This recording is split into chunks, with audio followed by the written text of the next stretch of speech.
Pack Life.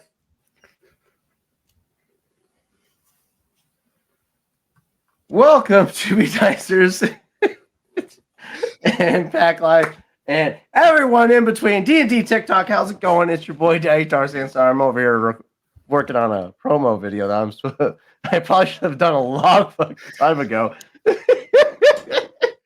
I'm your boy Daddy Tarzan. Thank you for joining us today, this evening, with the rest of the 2B Dice crew. Let's go ahead and do a little roll call for the session, get everybody familiarized to who's here and ready to play. Starting with you, Matt. But here and ready to play? That's not me. Pick someone else. I'm just kidding. Hi, I'm Matt. More tonight. You know me. I've been here for a while now, and I've been playing ya boy, Chavisto, the Cloud Car Grand Prix champion, and also now confirmed shit disturber in any fancy public setting.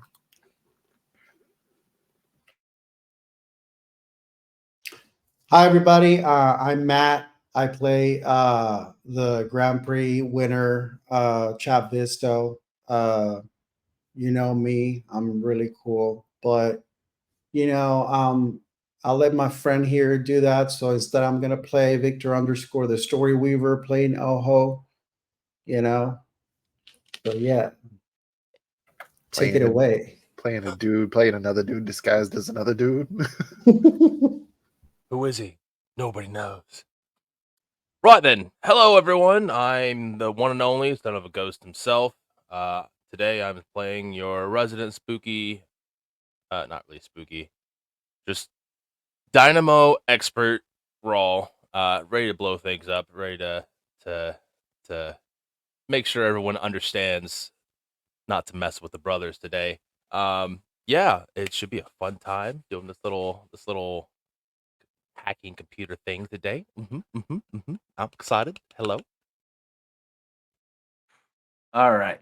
You heard it here first, folks. We got a lot of shit going down all at the same time. We have the heist of the museum taking place almost simultaneously as the banking heist, the portion that gets these people paid for this job, all going down at the same time.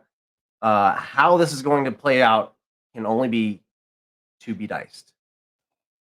Credits.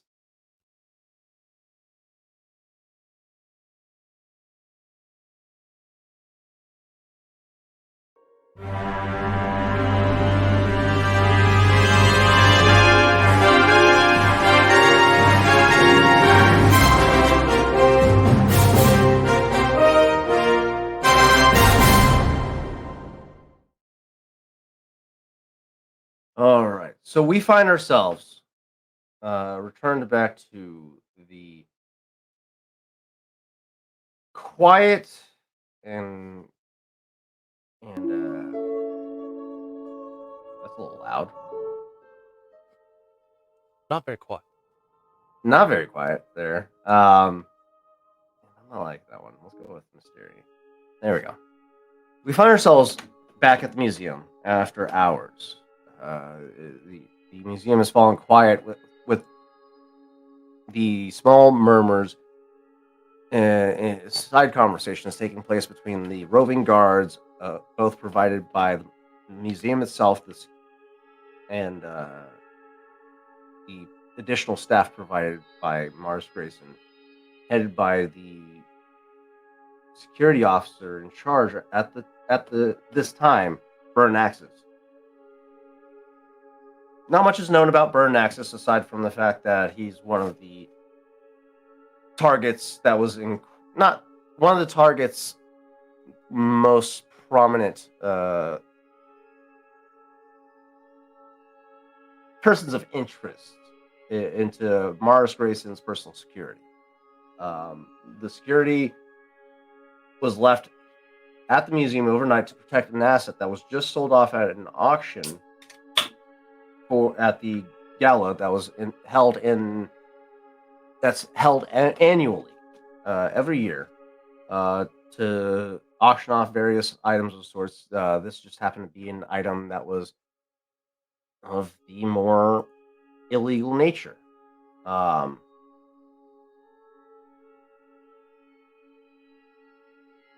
Shortly after the lights dimmed down, the skilled infiltrator of the crew of Core Atlas by the name of Oho has silently emerged from the storage room that he had managed to slip into and stow away for a few minutes, about 45 minutes after the museum had closed. It is currently 12:45. Oho expertly manages to carve his path towards the emergency exit to the side entryway, or the side emergency exit on the museum itself, and had a decision to come to terms with. Allow Dove to tamper with the security systems in place on that door and make her own way in at the risk of being discovered by the security cameras that are currently overwatching that door itself, as well as tripping the security measures in place on that door. Or utilizing a security tunneler that was provided by their black market arms dealer and associate by the name of Galt Renau. Making a snap decision, Oho swiftly inserts the security tunneler into the door, allowing them to immediately bypass any security measures in place and allow Dove to swiftly enter the facility without being exposed to the cameras for a prolonged period of time. We now find ourselves, as the camera settles in on the two's front profile, as they take in their immediate environment, as they stand in the Tap Cafe, hearing footfalls of roving guards, conversation off to the northern end of the museum where Burn Naxus currently resides, presumably observing the security footage, but somehow manages to miss a innocuous entry into the side of the facility. How do you proceed? Before we're you gonna- answer that, let's roll our destiny points for the day. There it is. Okay. I'll go ahead and roll a destiny point for or a force die for Thea, and then the rest of you go ahead, can roll. Oh, Oh, for Lord. Oh, Matt, you gonna roll a dark side again? I have never rolled light side. I'm just putting that out there before I hit this button here. no. Today's the day. Today's the day. Today's the day. Shit! Okay. Today's Bravo. the day. Nothing can Well go played, wrong. good sir. Because Well we played. need it. All right, guys. To all our viewers, we just we just lived history as Matt rolled his first light side token ever since we started this campaign. Forever helping the GM. Right. That being said, let's go ahead and, if somebody would be so kind to go ahead and present the game table for any of our future rolls that will take place. For the viewers, we currently have 3 dark side and 3 light side tokens available for redemption. You've seen it enacted before. They can be utilized at any point in time to either accidentally discover that you did purchase some extra gear and you just forgot about it and it's on your person, or want to supplement a roll by enhancing one of your ability dies into a proficiency die or something of that nature. All that and more. Back to you, Oho.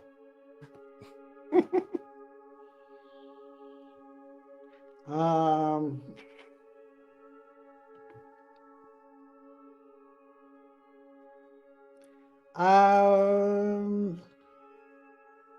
Just to help make this easier, how are you currently carrying yourself? Are you disguised? Are you armed? What is your current combat readiness status at? So Oho, one of the reasons why Oho got the outfit that he got was because it was this very like loose sort of drape like outfit that has a lot of fabric, and he did that intentionally. Um, but also he would have kept his overall robe that he usually carries. He would have just added it to his pack when he was climbing into the space. Mhm. So he could conceal it underneath the robes. And as soon as he basically went into the storage room where he was able to wait as people were exiting, he would have proceeded to basically throw that over his outfit along with his usual mask and hood to make sure that now, as he started to move stealthily through the space, his visuals would not be identical to the outfit that he was wearing during the auction.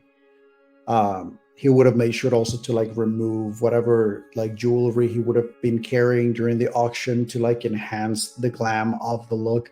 Now all of that is gone. So anything that could hint to someone who actually had like a regal presence during the auction, that's all gone. Now it's back to the worn out, tattered, discreet robes that he uses to be moved silently. Okay, I like that. So you did that, and then you look over to Dove, Mm-hmm. and to your surprise, she kind of did the same thing. Her outfit was already designed to be very subtle, and she had this very headdress that allowed her face to be obscured and present herself in this very elegant fashion. The only thing that stood out color palette wise was the white pearl beads on that were draped across her back in rows. To conceal those, she has a shawl draped over her shoulders currently. Her face still currently concealed, but she also has a backpack that carries both her rifle and, from the sounds of it, a lot of gear to help deal with whatever you guys are about to deal with. You also can spot on her right thigh a holdout blaster that she has strapped to her thigh. She looks like she's ready to deal business, but she did not want to don her armor because that would create more more of a sound profile than just some gear sloshing about in a pack. So she's very exposed in this state, but she's very ready to take on this endeavor with you. I would say that I don't have the clear architecture positions of the different parts, but basically the way that Oho would have proceeded to go open the door, letting them in, it would have been, he would have timed it so that he could open the door to let them in and then lead them also toward like close to where the close in the direction of the security camera console, but in the direction of the gift shop, because like as of now he's like his spot of like safety, he knows that at least that storage room by the gift shop remains, to his knowledge, one of the safest spots to be not perceived. So he knows that like he would have indicated and like try to lead them close to that, so that if they need to move and take cover or need to go hide Dove in the meantime, that warehouse storage room is definitely a good spot, because basically his plan is we got to figure out a way to get Dove to go to be able to take control of the cameras or the security stuff, so that Oho can start moving in the direction also the gem. Makes sense. All right. Just for a general sense, let's go ahead and get a stealth check from both you and Dove. Are you providing any type of aid to help Yes. Dove? Okay, so we'll give her At an this extra- point, yeah, like at this point, basically, Oho has kept track of the timing and the tempo of the security guards, of the droids, and he would have done it so that he could go open the door, sort of like have a moment, almost like a 2-man mission of like putting hand on shoulder and just kind of guiding them to the spot, so that Okay. he's having Dove move with them. How many boost die do you give yourself with your stealth check usually? 3. 3. Okay. I'll give Dove 2 if you take 2. Sure. All right. I'll roll the dice. You'll take that. You'll take that bet. I'll take right. that bet. All right. I like it. All right. This is Dove's stealth that I'm rolling. Mm-hmm.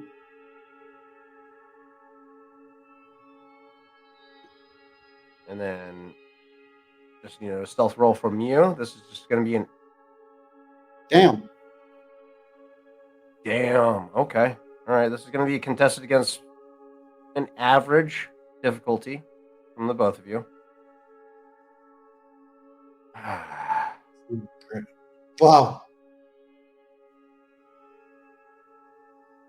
Okay. I mean, that doesn't necessarily mean you're discovered. It just means you're not as stealthy as you think you are. It's fair. It's harder to be stealthier with a second person. Yeah. Okay. So, that being said, the two of you make your way into the gift shop.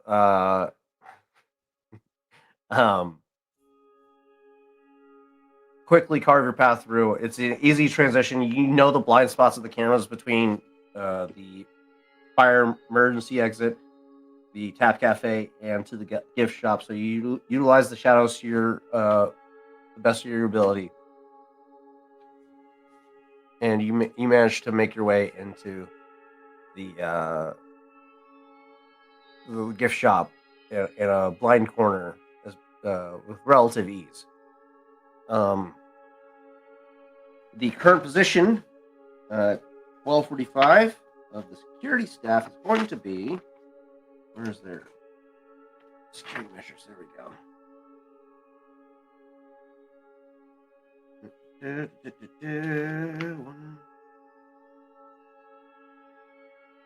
At this time, you're currently hearing more than two droids moving around. One of which you can hear the very loud vacuum suction noise. Mm-hmm. And then another droid, you can hear on occasion the loud squeaking as if a rubber tool is being dragged across a pane of glass. Because of this, I'll give you guys one more boost die to roll to add to your stealth for the both of you. So I'm going to just roll a boost die? Yeah. All right. Dove is still not doing too well stealth wise. You managed to your stealth is fine. But she has 4 advantages after 1 threat. That makes it 3 advantages. Still no success, but she failed with some level of success, or with some type of advantage. So we'll keep that in mind. You succeed with 4 advantages. Okay. All right. Cool. So yeah, you get that situational awareness that there's a cleaning that's currently taking place at this point in time, and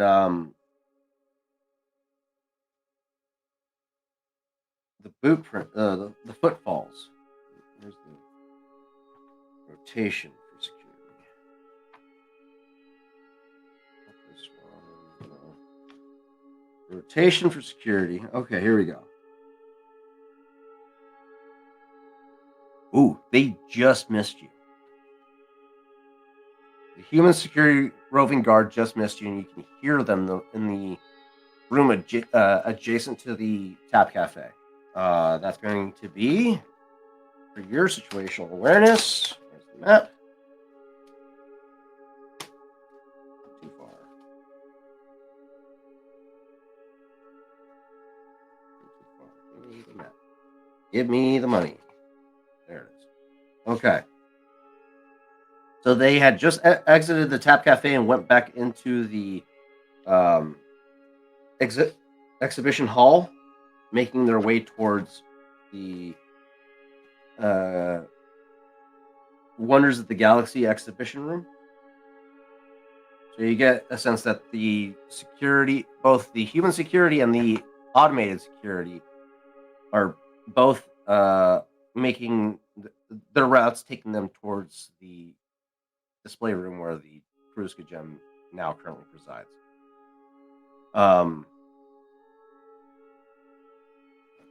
Okay. All right. Need to mark this page. 1 second. There we go. You stay there, and then we're gonna go back to the heist page.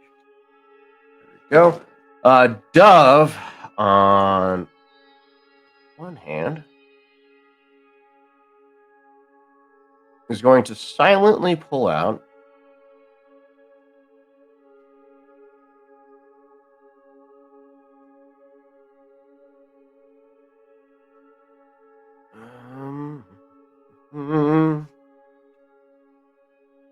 pulls out a disruptor pistol.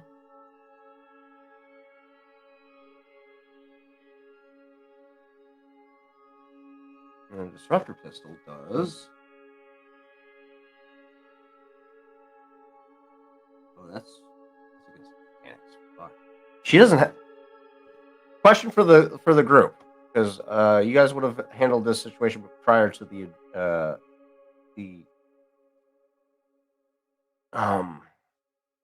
heist.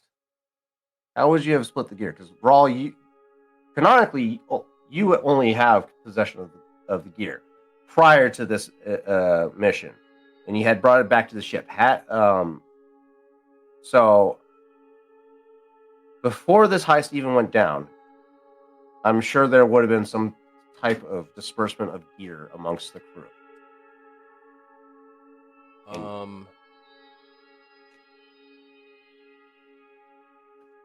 As far as I'm aware, you were unable to get any grenades due to the fact that the explosive ordnance that was part of the order that you had contracted got apprehended by the wing guard. Correct, but he managed to get another shipment. Right. And afterwards. Now I have thermite. Yes. That's right. Okay. Thermite.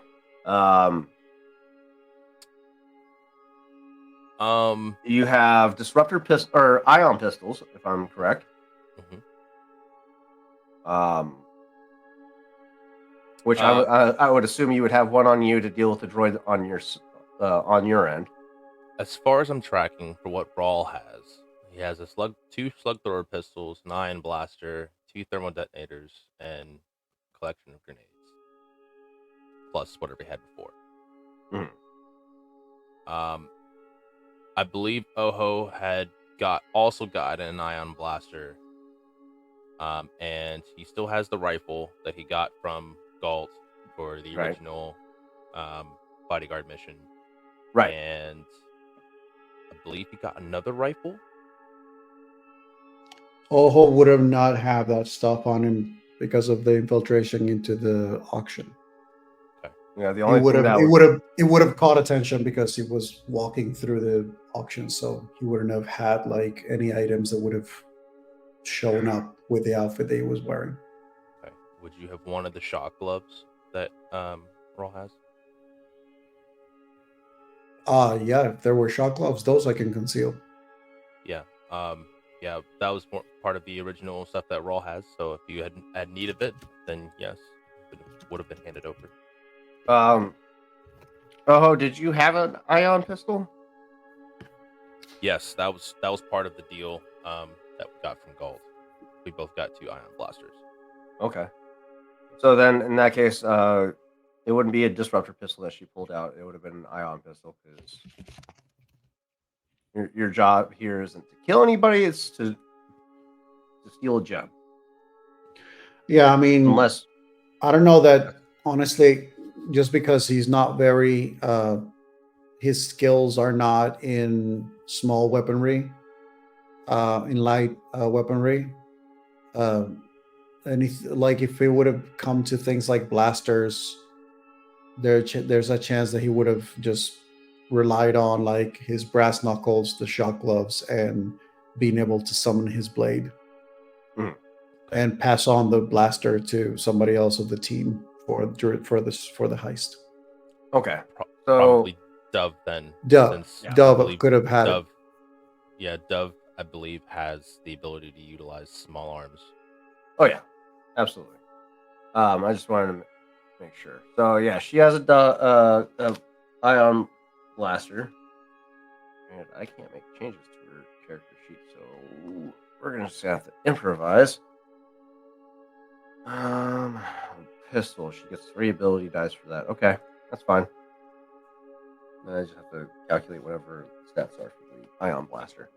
All right, cool. I can roll from my table if you need that as well. Well, if I need a reference, yeah, I'll let you know. All right. So yeah, she pulls out an ion blaster, making a slight gesture to the making an indication that maybe we need to deal with the guards before we proceed further. She's not using words because she's not confident in her ability to stay as stealthily as you are able to. Yeah. So she's giving slight gestures. Deal with the guards. I'm going to say that Oho. I mean, I'll ask you the question. Can Oho use his stealth to attempt to lure guards away from their track to a location where he can potentially engage with them? Absolutely. If to the guards' knowledge, they're the only people that are supposed to be there. So if you create something that isn't supposed a sound that's not supposed to be happening, they're going to go investigate. Yeah. So are there still currently 2 people by the console, like the security console? From your line of perspective, you can't see. You can hear 2 voices in that direction. Whether or not it is who it is, I mean, you're not certain. You can reasonably assume it's probably Burn Axis over there. Mm-hmm. I'll give you that for sure. I mean, he's the captain of this guard for this shift, so it'd be reasonable to assume that he's over there. Where's the goddamn map? So I think dang it, Dutch. we're probably going to start there. I think what he's going to try to do is he's going to try to see if he can start getting the people from that are near the console, at least see if he can lure one of them into a vantage point. Okay, so you are by the reception. You can hear them. Okay. The 2 other roving guards, the droids, and the security provided by Mars are currently both in the Mars security is in the Wonders of the Galaxy exhibition, the museum security is currently in the auction room itself. So you make for the one of the display tables and you power it on. It's bright, luminous, and it immediately catches both Burnaxis and his co-guard, his subordinate's attention. You can hear Burnaxis turn over to his subordinate. Keep eyes on camera. I'll go check it out.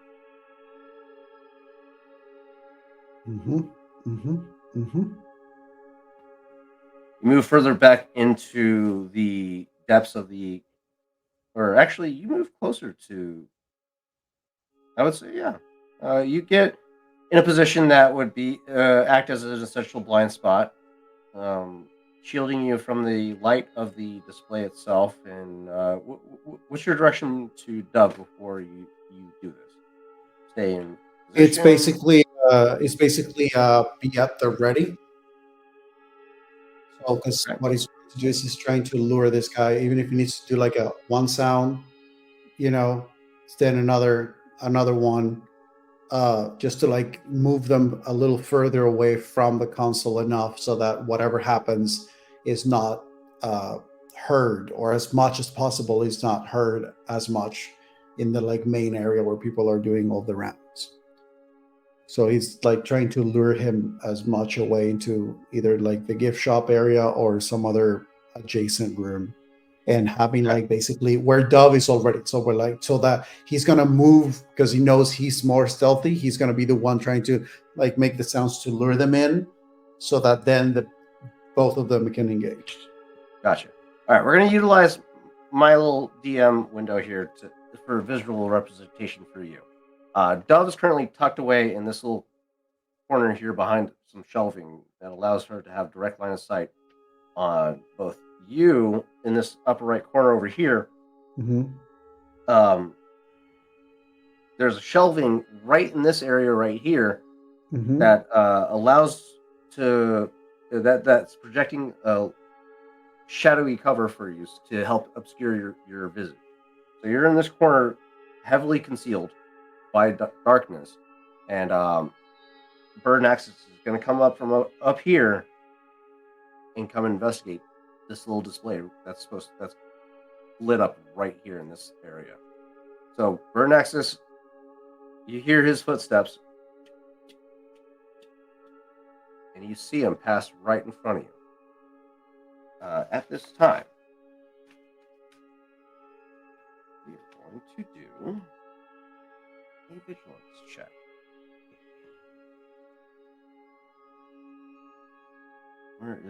Where are you, my friend? Good old Burr. Oh, we need to get rid of all these fucking NPCs. My God, I forgot about these guys. Sorry.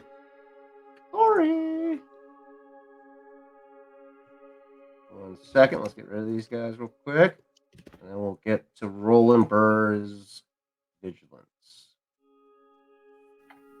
Please hold while the GM removes every NPC from the table. Sorry, forgot to do that. You're literally just stopping sounds a lot- their existence. Yeah, it sounds a lot more terminal than it actually is. All right, there we go. We're good. And then Just nuke every NPC in the game. There's only player characters now. Here's Burr. Let's go ahead and get his vigilance.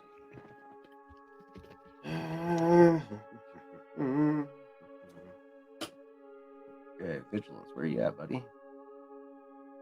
There we go. You know what? Yeah, we'll do that.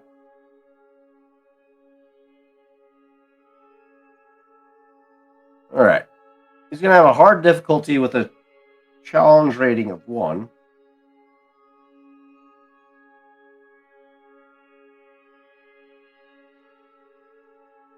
Go ahead and since you reposition yourself, go ahead and give me a fresh stealth roll.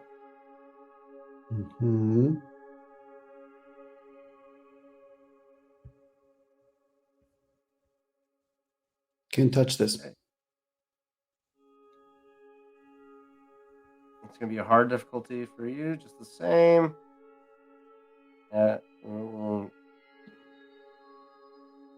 Holy shit. Yeah, you're not fucking... Yeah. Doesn't even fucking register. Dick. All right. Yes. My God. Yeah. Burn Axis passes by you almost inches from you. And his back is now to you as he's making his way slowly towards the display table that Chav at one point had catastrophically destroyed at one point in time, but has now seemed to be put back into operational order. If you make a move on him with his back to you at this time, it's a critical hit. Critical hit, which will double the damage you do to him.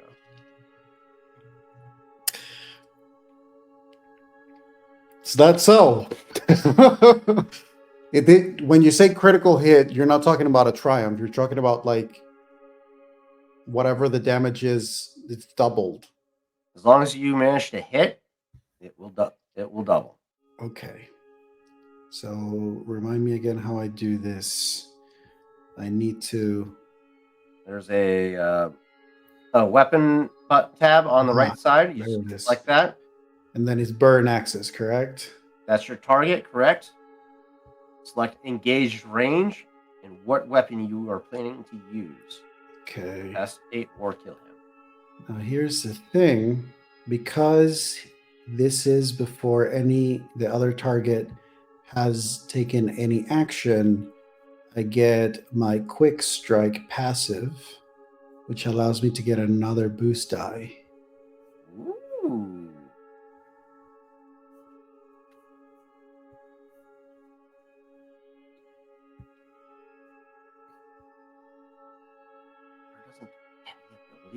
Fuck. Yes, dude. All right. This is gonna hurt. Okay. Did you target Burr? Was that? I thought so. Target. No, you didn't. I didn't? Him. No. Fuck! I thought I did. We'll go ahead and consider the first roll. Just so you select his Burn Axis's token in the target section. Yeah, that's what I did.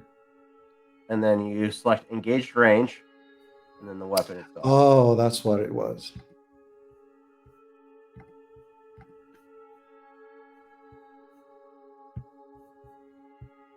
We'll still consider the first roll. Yeah, I still got the same amount of successes. Yeah. Just has a difficulty now. Okay, cool. All right. Yeah. Oh, how would you like to do this? So,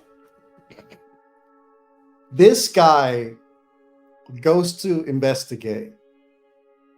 And it's that typical scene of like the person walking through the museum, the empty place. Nothing seems to be going on. There's the image. And so the light of the display is going through, and you see him as he basically like moves, has a moment where he like pauses, looks over this like shelving, and then turns around and starts moving toward the display. And it's in that moment where his body moves to the display that a slight glint of the holo image just reveals that there's like this slight figure. Like you see the eyes, like the cat eyes just sort of like flickering in the shadow before these two hands with these like brass knuckles show up under the robes. And then it's just that moment of the head of this dude turning around, and it's just a quick 1-2. It's just like 2-2-2. And as he's about to fall, you just have the hands of Oho just kind of like gently just grabbing them and dragging them like right away. It's like everything happens in a graceful motion as it's just hit down, grab, slide. to the storage room. Yeah. So the first roll was what you needed to crit. So you got the 5, or you got the 1 damage. Burn Axis has a wound threshold of 10. You got the 1 point of damage after Soak was applied. And then you crit it on top of that. That C4 over there, that gives you 4 points. Double that, that gives you 10 points after the Soak was applied. You barely managed to knock him out. I mean, if you would have counted the crit as the equivalent of what a triumph is, that also would have meant that my assassin ability triggers, which is actually 2 levels up right now, which adds 20 points of damage. So if that counts as part of the crit, that means that I would have decimated him. Let's take a look at that ability. I don't think I that can tell you what it includes is. triumphs, It's called but lethal blows. Lethal blows, I Any see critical injury results inflicted on opponents adds a plus 10 per rank. it. Any critical oh, so it's a crit. I mean, that's Yeah. just flat out. So if it's a crit, my triumphs be lethal, dead. Yeah. so my lethal blow right now is you actually doubled 2 his ranks, threshold. which means it's actually 20. Yeah. I mean, by all rights, probably should have fucking killed him. Well, I mean, you know. But that's know. not the job. Ojo just comes out of the shadows and screams, "Falcon punch!" But nobody hears him because his stealth is too high. Yeah, yeah, you critted so fucking hard. You critted him so good. So good. You expertly move up behind Bird Axis as he's going in to investigate this display table. There's a moment where Dove has a level of uncertainty as to whether or not you will be able to close the distance without being discovered, and she goes to move. And that's when your hand just finds that right position, and you hit those pressure points, and he just crumbles to the ground. And before he could hit the ground with a thump, you quickly swipe him up and stop the fall to prevent any noise from emitting from him, aside from the oomph of the hit, you know. Mm-hmm. And you begin to drag him silently towards the storage room, where you can find several containers that you can temporarily store him in without being discovered. Yeah, I'm definitely first things first is I basically check him, see what items I can get out of him that will be useful. Okay. You find a RFID badge Perfect. right out the gate. You get a sense that allows you to access throughout the facility, at least most of the facility, if not all of it. As well as, where is your character sheet, my friend? Let's go to the table itself. That should tell me what I have. Let's go for Nexus. You can also find a vibro knife and a heavy blaster pistol on him, if you care to take that from him. A comm link. Perfect. Probably important. Probably want to take that for sure. That's it. So you got the badge that he uses to move throughout the facility unhindered, as well as a heavy blaster, a vibro knife, and a comm link. That allows you to monitor security chatter. Yes. Excellent. Excellent.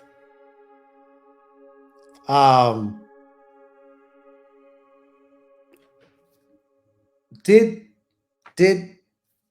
Axis speak the name of the person while I was listening on them? Did he mention the name of the person that is currently on the computers, on the consoles? You guys observed him for about 10 minutes, after you've emerged from I would say you would have reason to believe that the person watching the security cameras at this time is probably going by the name of of Nix. You've heard that name specifically mentioned several times throughout this period Okay. from that direction. I'm gonna say, cool. All right. Next All right, thing, yeah. Oh, you're good. Go ahead. I would say the next thing is, once again, quietly with Dove, is sort of like going back to now we gotta take care of the next person at the console. And so that would be the thing. And then I don't know if it is possible to sync the comm link that I just took to add it to my earpiece. I will do that.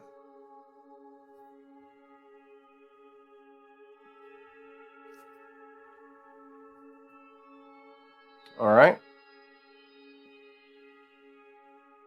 Because I don't know if they, unless they had an earpiece themselves, or they were just communicating like out loud. The communicator that they're using is not hard to sink into. I would say Dove would, at this point in time, step in, quietly advise the signature will be linked to these communicators if you sync up to it. Sorry, what was that? Dove would step in and say, your signature will be linked to these communicators if you sync up to it. Oho nods and decides just going to keep the comm as is. At this time, Dove gets in position, ready to move towards the reception area. Oho, are you planning to help with that takeover, or are you going to move? Oh yeah, yeah. The Oho basically wants to try to sort of rinse and repeat Okay. a little bit with this, just trying to make sure that he just wants to make sure that he can clear the console area for Dove, right, before he can start moving further down. Gotcha. All right. At this point, it's going to be. Excuse me.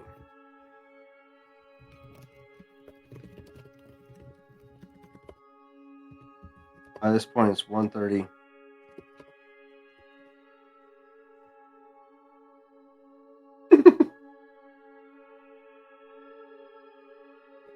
By this point, it is 1:30 at night, and we transition down to the lower depths of Cloud City. Godspeed, muchachos. The camera pans down to focus it on a abandoned facility, a warehouse of sorts. We fade into the scene, and there stands three individuals: Chav, Rawl, and a Ugnaught by the name of Naboka, centrally focused on a incapacitated droid. Fairly glamorous appearance. Nothing too flamboyant, but enough to appeal to the visitors that frequents it on a regular basis to deposit their their weekly checks or their monthly income, so on and so forth. It's got a very formal silver plating with gold trim, LED ocular receptors, long limbs. This thing stands about 6'8", almost 7 feet tall. Massive droid. in its own right. That's why you needed a transport to transport this thing effectively without being discovered. Um, Naboka currently huddled over this thing. All right, you sure you weren't followed on the way here, right? This job is so far seemingly to be going according to plan. Should I be worried about anything? Perhaps a government network administrator? Any information you can provide? Help Yeah, you ease should my be worried mind. about everything. So hurry the hell up. Right. Did you deal with Lobot? Yeah, sure. And then I'm gonna whisper it wrong. We dealt with Lobot, right? Sure. Yeah, see? Sure. Rawl, you are aware that Lobot goes down for his rest for an hour, and it is currently 1:30, meaning he is going down now. Herbal time's a ticking, okay? While I'm not as good as my brother here in Subterfuge, we only have a specific amount of time, a specific window. Can you please get on with it? Thank Oh. you. Right. Okay. Sure. Let's get our tools. How do you plan on dealing with the a black box after this? Because it will keep track of all the transactions that are about to take place. Well, we're just leaving after this, correct? Looking at Chav. Well, yeah, but did we even talk about this black box thing? Is a copper gonna friggin' crack this thing open and go, hey, you know what? These fuckers did it. So we just destroy the box. No box, no problem. Easier said than done, mate. It's under 7 layers of durasteel plating. It's going to take a skilled mechanic to get through all that plating. I don't know about skilled, but oh shit. I mean, how much time has passed after the auction? Is hour and 30 minutes past the auction, or the end of the auction. It ended at midnight. Chav would have had time to change. Chav would have fusion cutter via his mechanics overalls. Oh. Plus mechanic right here. So I mean, I got tools. I mean, sure, you got the tools to deal with this. Mind you, it's heavy durasteel plating. This shit ain't easy to cut through. You understand that, right? It's gonna take some time. The Force will provide. And what are you, some fucking Jedi or something? Anyway, screw that. Anyway, can he work on the black box while you work on what you're working on? No, you run the risk of killing the whole system and locking it down. Then I can't do anything at that point. Fuck. All right, hurry up. All right, so we have a specific amount of time. Let's go. All right.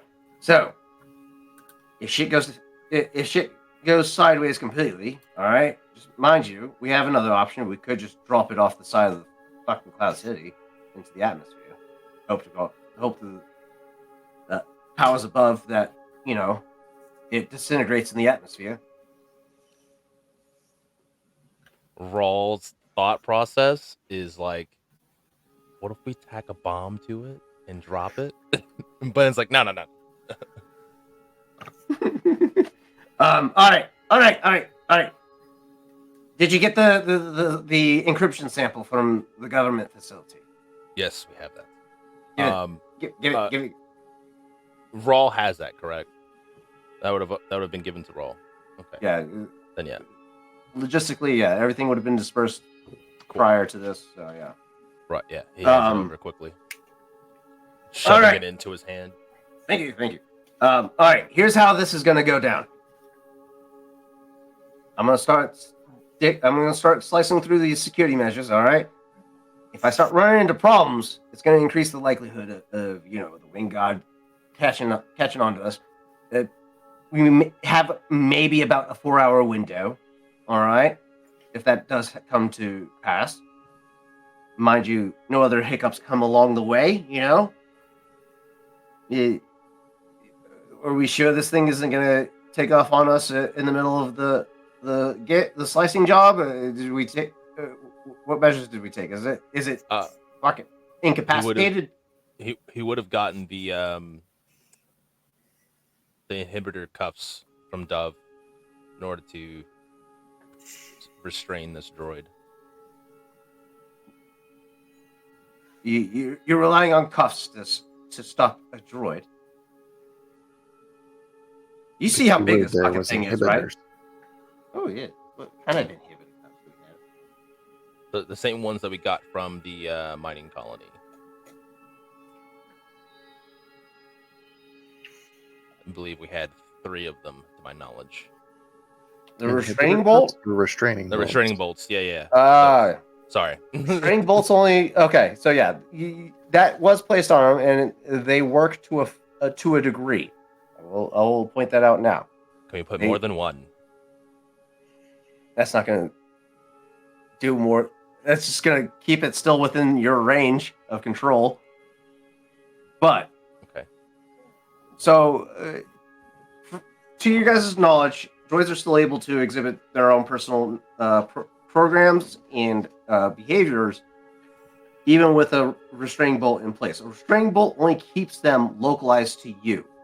So they're still able to enact all their programs and still able to call out for help if they need to. The restraining bolt only restrains them to your immediate location. They can't go further than you, like a certain perimeter. I believe it's like 100 feet. That's all restraining bolts really do. So if you remove a restraining bolt, they can leave your immediate vicinity, no problem.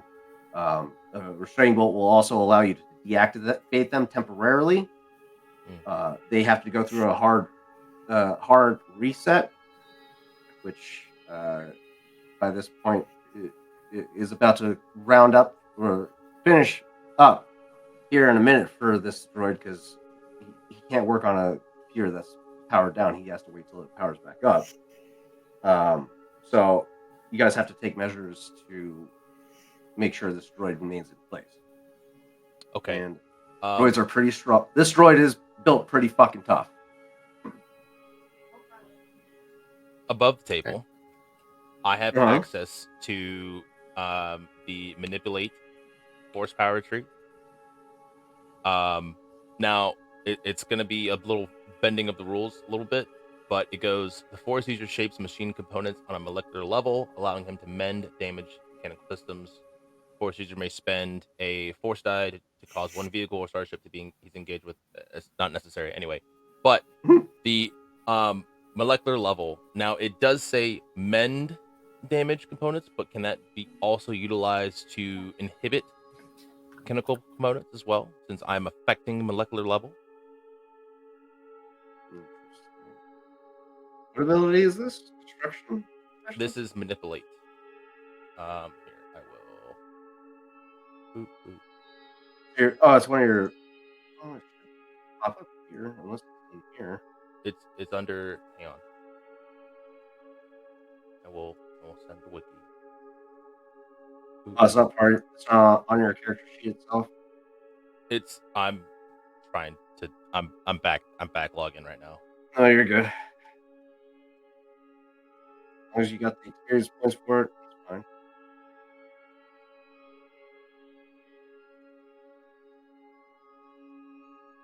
Okay. Manipulate. How far deep? Okay. Ugh. How do you view this thing in big screen? You got to click on the view larger image and then click the zoom button. I have a far more mundane and far more crude method of keeping this thing in place if this doesn't work. Oh shit. It's so tiny.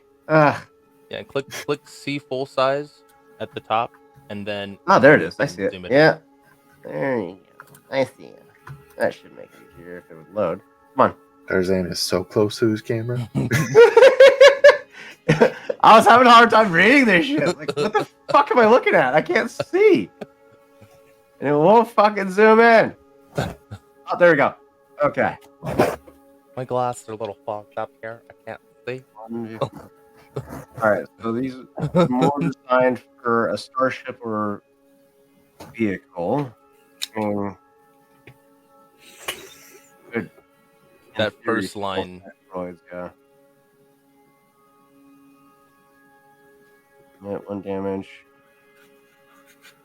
3 damage. I mean, this is going to take, like, you're going to have to concentrate on this ability, and it's going to take some time to even affect him. I mean, you got how many Sure. ranks to this ability? Well, it's just the first Only manipulate have- basic power. I just have that. Oh, you just got the basic power. Okay. Yeah. So I'm just Um, affecting things on a molecular level. So I mean, if you want to fudge the rules, because I'm utilizing it on a molecular level to tear things apart, but that's up to the GM discretion, I guess, at that point. and damage. Okay. I would say, being that it's this early into the ability, I wouldn't say you would have the experience to be able to reverse this ability. You're just learning how to mend. You're gonna have to learn how to destroy. Actually manipulate. Okay. All right. Well, So just from that standpoint, because it is a brand new ability for Raw, and your mechanical experience is more focused on repairing as opposed to destroying. We're going to need a little more applications of this ability to learn how to work it in the reverse order. You know what I'm saying? Get a couple more uses out of it, and then I can justify utilizing it. That being said, Chav, you said you had an alternative. Yeah, so remind me where we have this thing. This You guys are currently this droid? You guys are currently located in a lower sector of the port town, in a abandoned warehouse. It's pretty isolated. You don't have to worry about law enforcement passing by anytime soon. If shit goes south, how reasonably how much time would we need to be able to get this thing moving? I mean, as long as it's not resisting, all you have to do is just get it loaded up into your sand speeder, and you're good to go. Well, it was so I'm more so saying if this guy says, "Hey, I fucked up," and the wing guard's coming, what's the reasonable response time? Let's see. He is a big bitch. Let's see if they have actual weight. Yeah.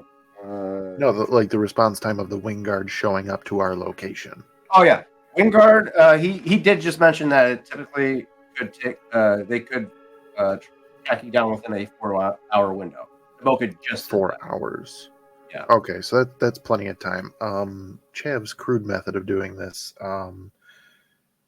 He's gonna ask for help getting this thing positioned up against a support or I-beam of some kind, something metal, and he's going to line it up just right. And once he has there, he's gonna kind of look and perfect. And he's going to slap a repair patch halfway on the I-beam and halfway on this thing's chassis, because when you activate it, it just welds that patch. You are fucking diabolical.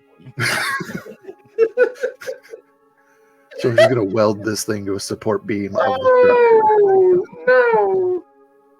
Well, shit. All right. Even if it wakes up, where are you gonna go? He ain't going fucking nowhere. Fuck. All right. also, in hindsight, looking at this, does this droid have a mobility module or something that affects its motor skills? Again, pretty heavily protected by several layers of durasteel. You can't even access its black box. It's reasonable to assume you can't access its primary functions and whatnot. So, Okay. You could get to it. It's going to take a series of mechanics rolls to get to it, though, and some time. Since, Probably not and- something you want to do while Naboka's working on the okay, hack itself. that was my next question. Okay, all right. All right. Are we ready to start rolling some computer checks to see how well Naboka does on his first attempt? Yes, indeed. Is there any way that we can help him? I have I guess- the You guys did proficiency. with the encryption sample. I was going to give you guys 2 boost die on this computer's check.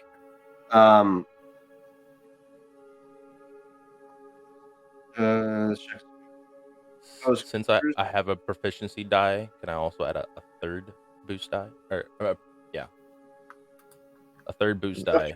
You up because I your have rank in proficiency. computers? I did because Woo! we needed it. Okay.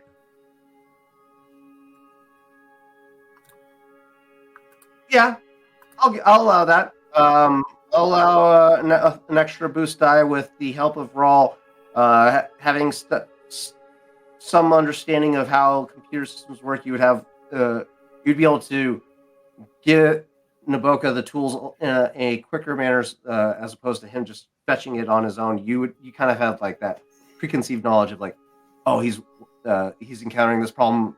He's probably going to need this tool, and he's like, splicer. Oh, thank you. Hydro. Oh, there's the hydro spanner. Thank you.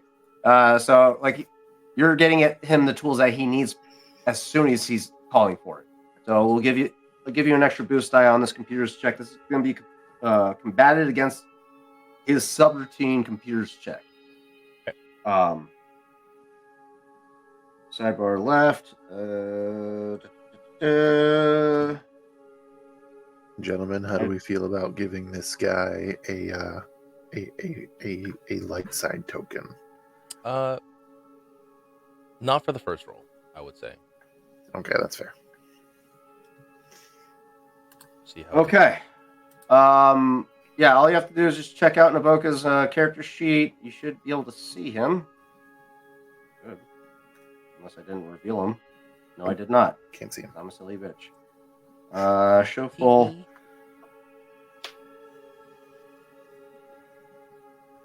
There we go. Oof. There we go. Oof. My dude. He's a smart dude. The computer's check. He's a smart dude.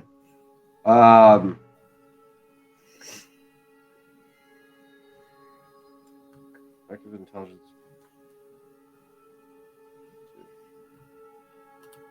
Okay, summarizing the slicing check. Sidebar left.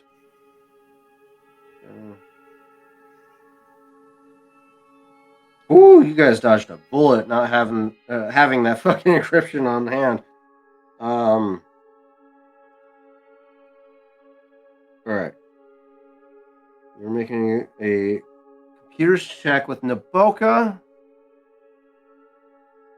I'm going to roll the opposing computer's check for subroutine, for the droid subroutines. Which is a... Okay, it's going to be a 5. 3, 4, 5. All right. Upgrade. Okay. All right. Computers.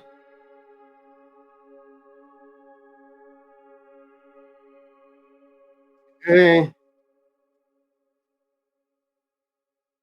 The pieces.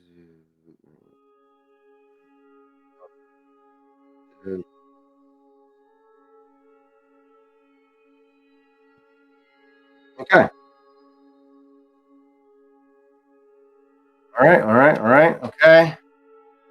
Here's the subroutines computer check.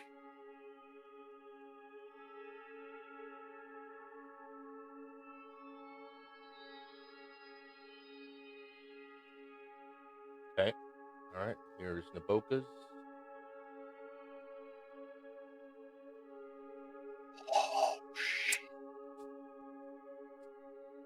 Making it rain, baby. Making it rain. gonna be a hard difficulty, so we're gonna see. 7 and 7. Oh yeah, buddy. Shit. Can't beat that. 6 and 3 advantages. Okay. All right. Okay. You succeed the first attempt. What does that mean? Ah! What does that mean? What do we do now? I'm scared. All right, so it's all done then, right? We're fantastic. He did that good. Very Yeah. difficult one. Is appropriate. Blah blah. Let's wrap it up. Let's go home. If group sizer is willing to press the flag, blah blah blah. What happens when they succeed on the first roll? What do we do? What are those? How many advantages do you guys have left? You have A lot. 3. Yeah. Yes. Did we just do it in one roll? Holy shit. I mean, do you Say it. had the force die to make it happen in one roll? Let's do Say that. Say it, Wait, Darcy. wait. I think I fucked it up. Hold on. So I can try. Doing so requires a challenge of 2. Computer's discipline check to plug into the droid's motor functions. Oh yeah, I did fuck it up. Shit. Sorry. I wasn't supposed to do that. I was supposed to do this. Subroutines.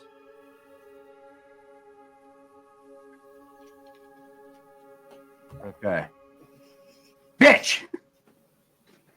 Yeah.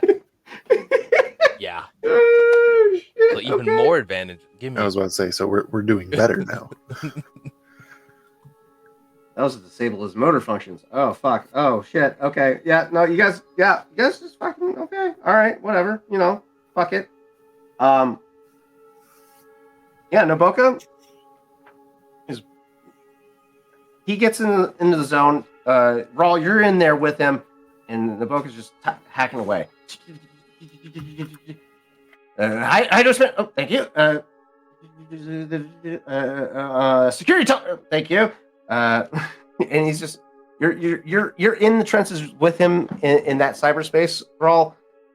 That you guys are like working together flawlessly, and you're just seeing him cut through these layers and layers upon layers of firewalls that are in place to protect the network system. And you watch as he gets to a certain point within this process, he slams in that computer spike into the interface of the droid.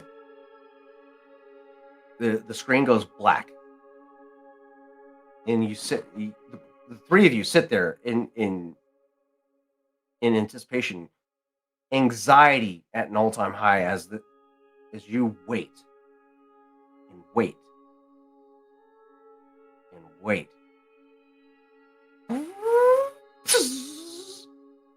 Screen powers back on, blue, and you are seeing 2.5 million credits in front of you. All right, boys, stay calm. I would say while this is going on, Raul had brought a little mini radio, kind of set it up while they're all working, and it's playing Machine Head by Bush.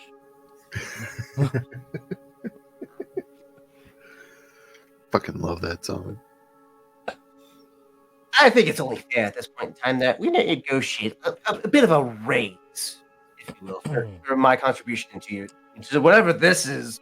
I'm not going to ask questions, but I did just get you access to somebody's account on top of somebody else's account by the name of Galtho Hut. What do you think, Chav? Should we give this man a raise? Hey, hang on.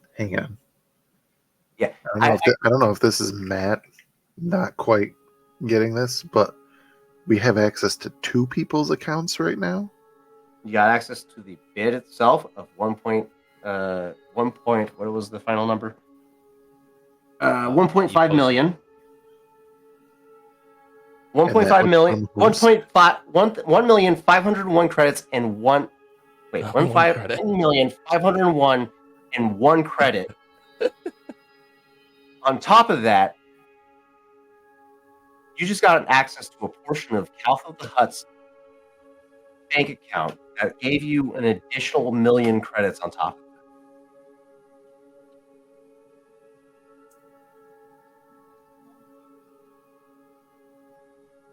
I'd say he did good work. We can't piss off Caltho the Hutt. We're already No. pissed off 100. What's No. No, but another? we could show up later as the people who got his credits back. and we ransom his own money. Not even ransom. Show of good faith. And getting back and good with the Hutts. Technically, so last session, Dove actually gave Caltho the video, incriminating video that we have On Milmakir. so Dove could give it to Caltho. So we already have And Vorst Tabarith's financial advisor. and Tabra is the name of his financial person who wanted to dissent. So we already are in good standing with Caltho. Now you can rob him blind. We could, and we can play the heroes with him, but The we only don't- thing that's still a risk. Right yes, now, because we're he's good gonna be with it. sus. He's gonna be sus of how his credits went missing in the first place. And Sure. he's not gonna have any leads, and then all of a sudden we show up with his creds. I mean, how's he going to know if you destroyed the evidence? Fair, True. but he's still gonna be sus. He's a Hutt. Okay. I mean, Hey, Hut. Freaking, I did the digging as Chav. He is like a Hut. Top generals in the cartel, He is yeah. Pizza the Hut, okay? He's the stuffed crust Pizza the Hut. So, do you risk the ire of the Hutts and take that additional million payout? Where do we want to go with this? Okay, I am just big scope.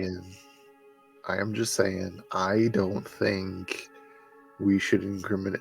We should do anything to piss him off since we're already on his good side. Furthermore, as Chav, I would rather do him a favor of some kind.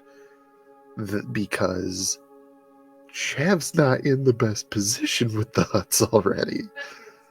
So pissing them off more is not something Chav would want to do. And if he can make this Hutt happy, maybe this Hutt that really doesn't like Chav will be told to sit the fuck down. I'll also give you this option. He does a little, you watch his Naboka does a little more digging. And he pulls up a secondary account with only 200,000 credits in it. With the name Vorst Tabarith. You can tap Vorst Tabarith's fucking entire bank account and leave him high and dry. you could have the HUD get a bonus, Chav. Remind me again who Vorstabrith is. He's the guy who basically was betting against the HUD. He was the other person. The casino mogul, crime The lord. guy who you convinced to gamble. The guy who bet everything. There's a lot of big feelings right now, and just need to be clear. Big numbers are being presented to the party. Literally the guy that you convinced to gamble over more than what he could actually even afford. Listen, we're talking about numbers that we don't see in D&D very often. Right. This is new to people. So suggestion.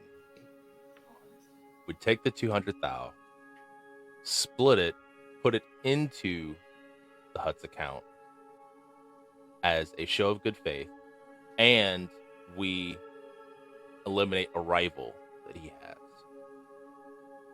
At this time, the screen begins to flash red and white, and you see a countdown timer on the top right corner of the screen. You have 30 seconds to decide. I know that I'm not there, but a suggestion also is you use part of the 200 to give the race to your hacker, and then Yep. give the other side to you. So long as we can get some sort of like snapshot or something that says, "Hey, we did this for you," so that we can bring that up later. Like, "Hey, we put your rival out of business and you got $100,000."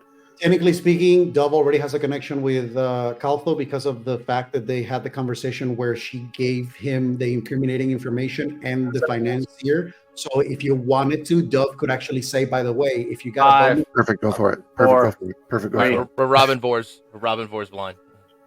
$100,000 to us, $100,000 to Caltho. You see the countdown getting down to 3 seconds, and Naboka crams those numbers in, and you see the screen flash black again.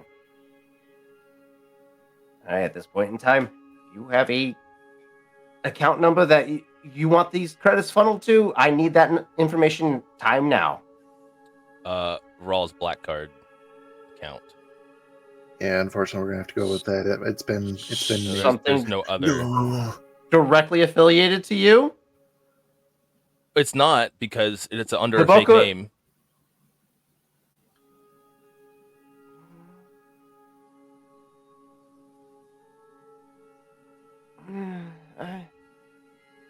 And if we immediately withdraw it and leave, then no one's the wiser. You immediately withdraw $1.7 million credits after a robbery just took place. That's going to raise a lot of red flags.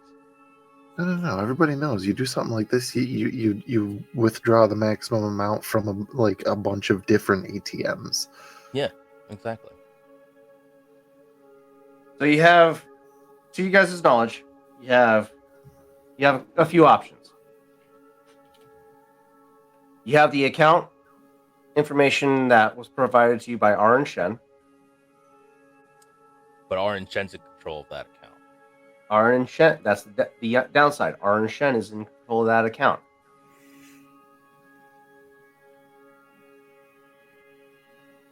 Given the light of the last session, you also have information to an account that you and Aris have control over. And ours doesn't care about the money. I will say that She cares. well, as per last session, Raul, you probably would have gotten that information from Right. Oho that Aris is that we have an interest to lean more towards Aris, the daughter, than the father. And that message would have come with that account. So Right. So that's where you got that your knowledge, the latest information received from the auction during the auction time from Oho would have been a new account, not the account that Aaron gave us in the first place. Right. And then you there's use your racial mind powers to determine that she is trustworthy. It's more than trustworthy. It was more connected to the fact of just given the power more to the daughter than the father. Yeah. Okay. You have a third option. Chav, there's an account that you've utilized in your past several times in your past to facilitate the transfer of funds for more of your shadier enterprises.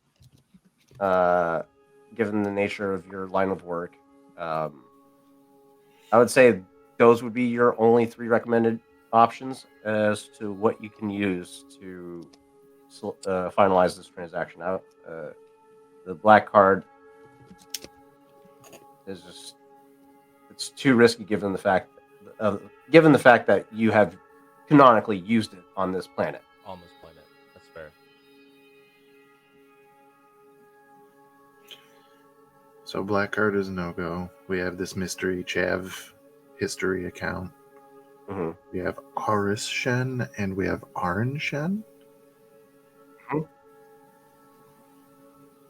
You are aware of the details for the account partnered with Aris. You do not have any type of control over the account with RN. Then you have full control over the account that you have on for situations that require discretion. It's could also- 100% Chavs. Yeah. He's We the could only also- one who has access to it. We could also just transfer half for now. We could also do a third. I just did the math, and that is 566,666 credits. Are you gonna spend the So rest? even if we only make out with a third of the take by doing this, or if RS comes through, then we have 2/3, or if RN comes through, then we have all three. So your plan is to split this bid into 3 parts. Maybe not I mean- 3 equal parts. Right. I would say, yeah, give a third to Aaron so that he's happy to have some money in his pocket. Give another third to Aris so that we can, one, get her on our side. Two, maybe if she doesn't necessarily come through, she's able to get out from under the thumb of her husband. It's and also- then it's the also, last third to us. or It's in, also Chad's account. insurance. Like, if we give all of it right away, then we don't have any bargaining chip, regardless of who we give it to. If we just transfer the funds right now and they receive it and it's the full amount, they can just be like, okay, let's just rat That's on them. when kind of like apparently this is an account that Chav just has. Just use that, but like just get the whole thing in there. But yes, as you said, that runs the risk of it just coming right down to Chav. So that if we split it up, then if they're looking for 1.7 million credits, then 3 different amounts going into 3 different accounts, that's less suspicion. I like that idea. Let's do that. I like your line of thought. I Yep. like that. I approve. So I do think that we should put the lion's share into the Chav account so that we have, if shit goes south, we have the highest amount. So let's do this 1 point. So half, and then put a quarter into Aaron and a quarter into Aris's. Yeah, so 1/2 here. Make it notepad. Give me the numbers, Matt. I'm writing them down. Crank him Numbers, up. man. Crank him up. This is what you get the big I- butts for. I honestly, I am genuinely surprised that Naboka pulled this off on the first attempt.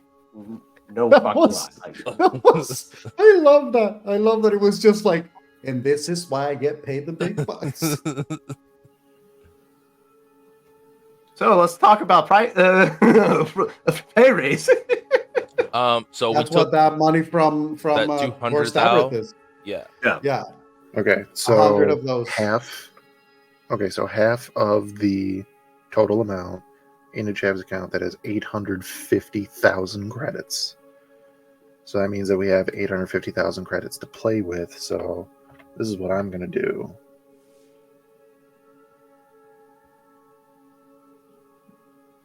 Payoff suite. That's what that. 1/3 of that is left.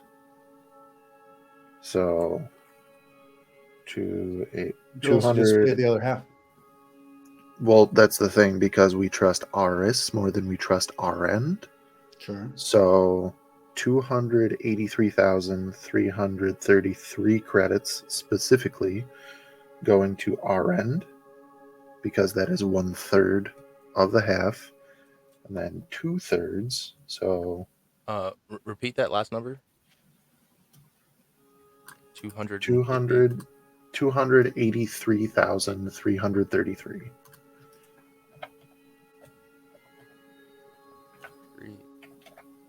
Our account So then that is 500. Okay, so I have all of the numbers written here now. So full thing. Okay, so yeah, you got them in chat as well. So Aaron getting 283,333. Aris 566,667 credits. So safest play, we have 50% of the whole take if nobody else comes through. Aris being the next horse we bet on, that is 2/3 of the other half. Meaning that total we'd be out. If Aaron tries to screws us over, we're technically out like 1/6 of the take or something like that. Which even that amount that we're out is more money than any of us has had together. Yep. Yep. You guys are gonna be able to pay off some fucking debts for sure with this money. The goal, then, of course, is to try to get the money back from Aris and to try to get it back from Aaron. But if it goes south, we still have at least half, maybe, what does that work out to be? 5/6 of the take. And we still have the whole dealing with the gem itself. Yeah. So Naboka, that you're saying, yeah, we'll get to that afterwards. We got to get the money first before we start paying people. Agreed. So, but at this that point in means time, there's an extra Naboka's snapping. 200,000. Hey, information. Right, I got. This bitch is about to power back on. I need the information. Let's go. We go straight with that. Those three numbers into Chav's dummy account. That's what we're gonna call it. Aaron's account and Aris's account. Naboka quickly enters that information quickly, smoothly and effectively. Wait. Yeah. Our numbers are wrong because you just brought it up for Caltho, the 100,000 that we were going to put there because we were only taking 100 from what's his name. No, so 200. We were taking the 200, giving 100 to Caltho, and you can use the other 100 to give the race to Naboka. So those 200 are not part of like the big chunk that you just divided. So that's fine. Because it was 1.5 plus 200,000, so that was 1.7. Yeah. Well, you just have to reduce. You just have to reduce 200K. Yeah, from our account or from wherever actually. Well, that's all. If we want to do those off the top and then split everything else, then that's a different formula. Yeah. All we gotta do is add the droid, unfortunately. Right. So that we don't have paper trail. So we are going to do the 200 beforehand. So 1.5 mil total divided by 2. That's going to be 700. No, can't write. 750,000 to the Chav account. And then of that would be 500,000 to Aris. Wow, the numbers are all of a sudden easier. And then 250,000 to Arend.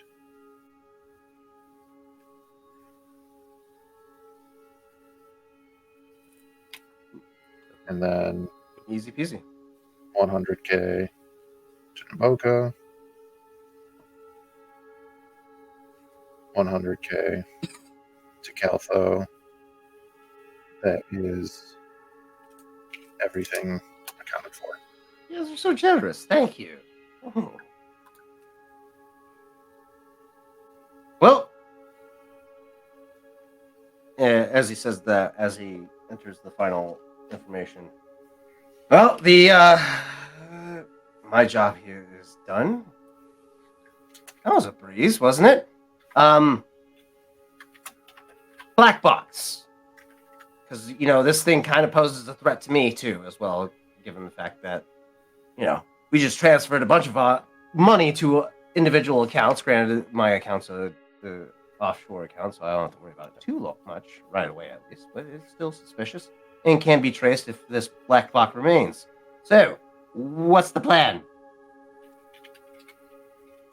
Raw cracks his knuckles. Right, this is where I come in, and he'll look to Chav, holding out his hand for the tools that he acquired. Tools, please. Absolutely. Give tools. Gimme. All right. So, How do you want to do this? Naboka at this point in time begins to make his way to leave. His task with this job completed. No longer needs to be aware of any more of what's going on, what's taking place at this point in time. Leaves the disposal of the black box to capable hands. Rawl donning his protective eyewear to begin the most endearing. Not endearing. That's like a sweet moment for some shit. Daunting. Daunting. There we go. That's the word. Daunting challenge before him. Cutting through several layers of Durasteel plating to get to the core of this droid. Black box. Jav standing idly by, but standing next to him with the protective eyewear as well, ready to assist in any capacity that he's able to. The camera begins to pan back up with the several layers of this cloud city back where it once what originally originated. The Fig and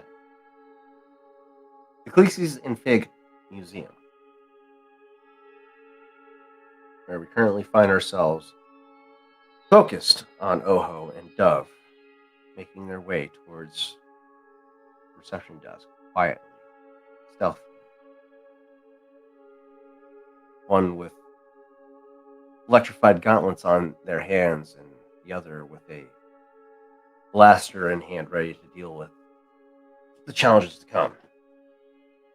At this time, let's go ahead and take a quick 5-minute break to go ahead and get resituated. We'll see you guys here shortly. Back on To Be Diced.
Hello, and welcome back, all my lovely individuals that are here to witness the heist of the galaxy taking place at this time. Again, I am your host, Daddy Tarzan. You can find me on all social media platforms at Daddy Tarzan 82855. Here with the crew of 2B Dice Adventures. We run a eclectic series of adventures on a weekly basis. Hopefully soon to include Frontiers of Eberron. Speaking of which, it's still to be determined, or to be diced, as we like to say, on what the next episode is going to be, as we are still trying to hash out schedules to make sure that everyone is able to be present for the conclusion of the arc that we're currently in.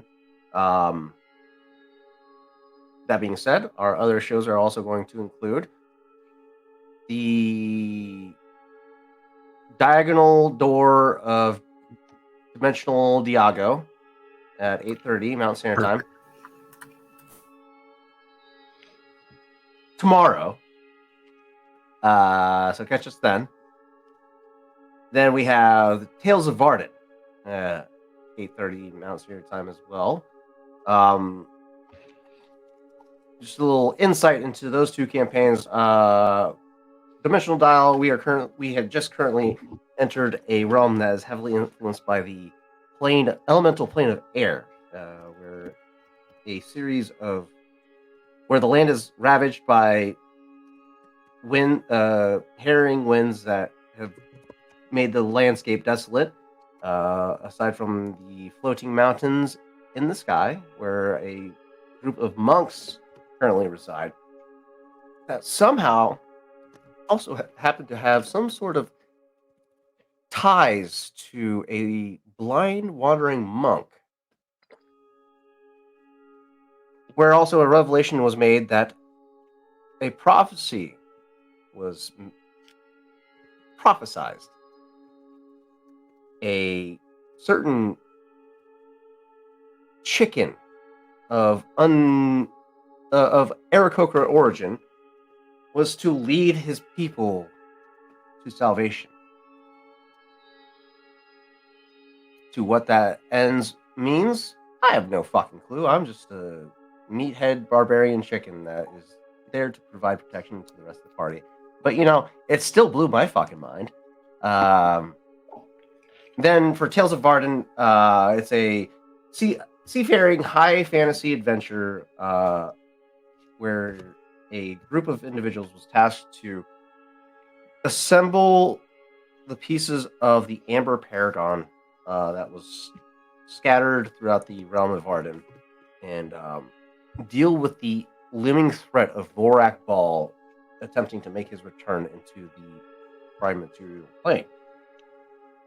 We last left off where the aspect of Vorak Ball was destroyed by Lady Opal in a last-ditch effort to stop the portal from being opened in its entirety, using some clever magic use to include an anti-magic field, which was very, very, very clutch in my opinion. Was able to snatch the Amber Paragon out of Aldora's being, stopping the portal from being opened and allowing the party to save the city. Immediately after that conclusion of the fight, William turned his sights on both Lady Opal and her compatriot, as they used them as the most pressing threat at this time. So, what will he do without his trusted companion Godi by his side to advise him? That's going to be to be diced.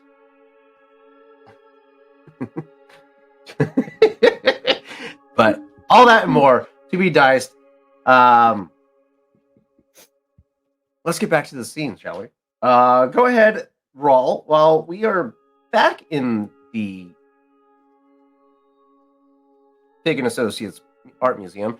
We're going to go ahead and have you roll a daunting mechanics check.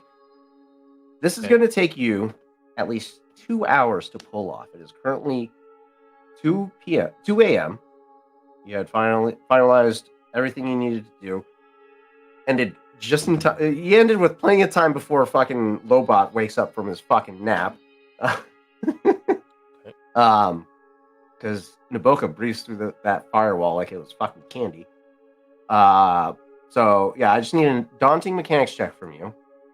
I already rolled the difficulty. All I need from you is the mechanics check itself, and that's gonna take somehow.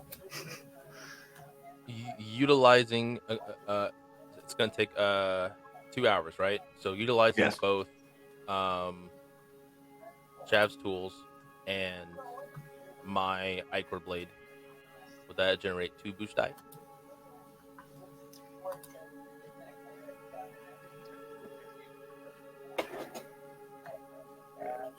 I wouldn't say your blade of Ichor would help. I would say Chav, there, and assistance in the plasma cutter that he provided would give you the 2 boost die for sure. Okay, I'll take it. It's not necessarily. Well, I mean, I guess you could try and just damage it within the chassis itself, and Yeah, I'm just hacking away, hope sundering that they the can't. metal. Hoping that the investigating forces don't reassemble the pieces and try and salvage the material. I mean, opposed to just removing it entirely. Before the sundering quality is applied, it's also corrosive. So I'm like, it's basically almost like acid to the Right. skin. So being able to reassemble is going to be kind of hard. All right, we're gonna do a quick quick Google search. See if a hard drive that is damaged by any acidic properties can still be salvaged.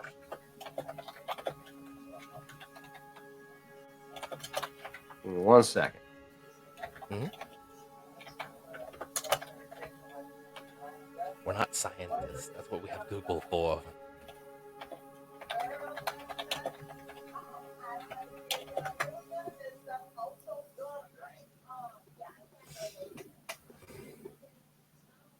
I mean, I guess it makes sense given the fact that, Hillary Clinton did leach her fucking hard drives and was able to dodge some FBI investigation. You know what I mean?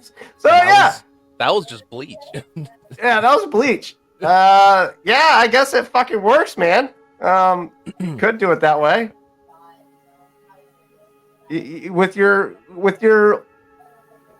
knowledge of how computer systems work, getting any type of acidic properties applied to a piece of computer hardware, such as a hard drive or that a black box essentially acts as, is sufficient enough to cause catastrophic damage to where it's pretty much irreversible. And yeah. So is that 3 boost die then? I'll give it to you. Yeah. You are a generous God. Hey, left. Oh, even damn it, dude. No way. Can I add a boost die since we haven't utilized the boost die or the force die? No, that would upgrade an ability die, and you don't have an ability die to upgrade. Fair. That's fair. Fuck. Like, I would use one if it could help this roll, but I'll say because Chav is there helping you. Chav, go ahead and roll a mechanics a check as well, and it'll supplement the roll. You just need one more fucking success. Just a regular mechanics check? Yeah. Okay. I'll give you 1 boost die because of... Whoa. I am on the wrong character. I was like, wow, I got a pretty good mechanics roll. It's not me. That's not who I am. Let's see. What the hell? That's better. Oh. Okay. You told me to roll, buddy. You knew what would happen. Yep. Yeah.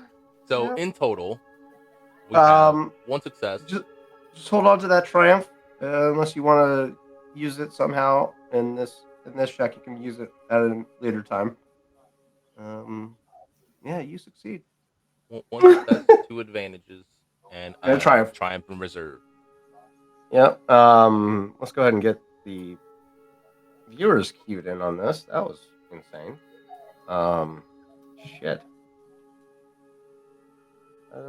What? What's going on? How do I do this? What happened? There we go. Somebody moved over things. That works. There we go. Yeah, it was all rearranged. I'm like, what the hell happened? Yeah, Chad just rolled a triumph.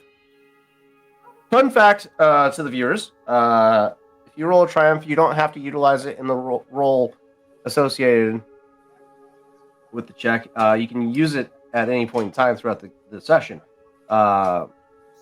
It's redeemable at any point in time. So if you roll multiple triumphs in a session, make sure you keep it in hand. Granted, they're only usable for that session. You can't use them on a later fucking session at some other time. So if you got them, use them. Or it's the epitome of you. If you don't use it, you lose it. So some fun context there for you.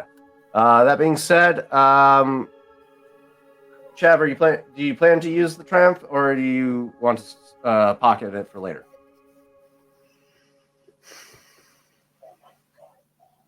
So we've already And then- established that the hard drive is toast, right?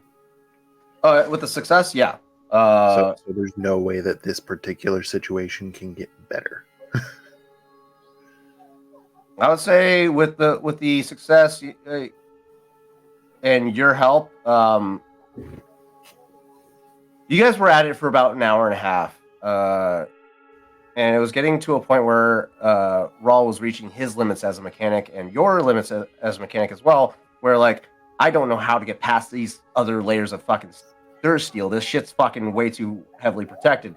And out of frustration, Rawl just summons his blade of his blade out of the ichor and just starts slashing at this thing out of anger and frustration. And you just see sparks flying. The metal, the durasteel plating begins to corrode and disintegrate across its chest as the chassis begins to cave in on itself. And you, in that final swing, you finally see the black box that you were aiming for, and it begins to deteriorate from the corrosive properties of this mystical blade that Rawl just summoned. You have succeeded in destroying the black box. I'm happy now. Something went right. All right. Yeah, with that, I'll pocket the triumph. Okay. For clarification, does that only apply to another mechanics check that he would have to do? No. Or is that just You can utilize Triumph at any point in time for any benefit. It just it's only usable for this session. You can't use it in another session. Right. As far as I'm aware, I'll have to double check on that in the core rulebook later, but I'm pretty sure it's only for a session. That being said, we were back in the Big and Associates Art Museum where Dove and Oho were moving in on the reception desk. All right, Tater, you're in the way. I need you to move. Thank you. Excuse me. That being said, let's go to the map. Nope, too far.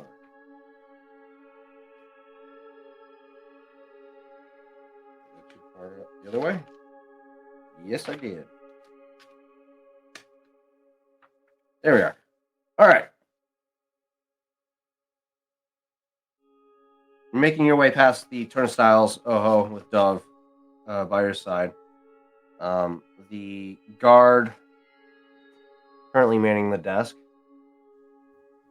is going to make a vigilance check. Don't know that Oho would move with Dove all the way. I think he would keep Dove in a because he knows that, especially if we're trying to move close to that, like he knows that he's better off on his own Yeah. to make the stealth move. Dove can be like support. Okay. So yeah, you guys make your way towards the turnstiles. You give Dove the signal to hang back and let you take the lead. The officer, Nix, currently observing at the security desk behind the receptionist or reception desk, is going to make a vigilance check to see if he's made aware of your presence. Mind you, it's going to be at a hard difficulty and 2 setback because you are in complete darkness and you're also wearing all black, which is heavily obscuring your visage. So Mhm. let's see how he does.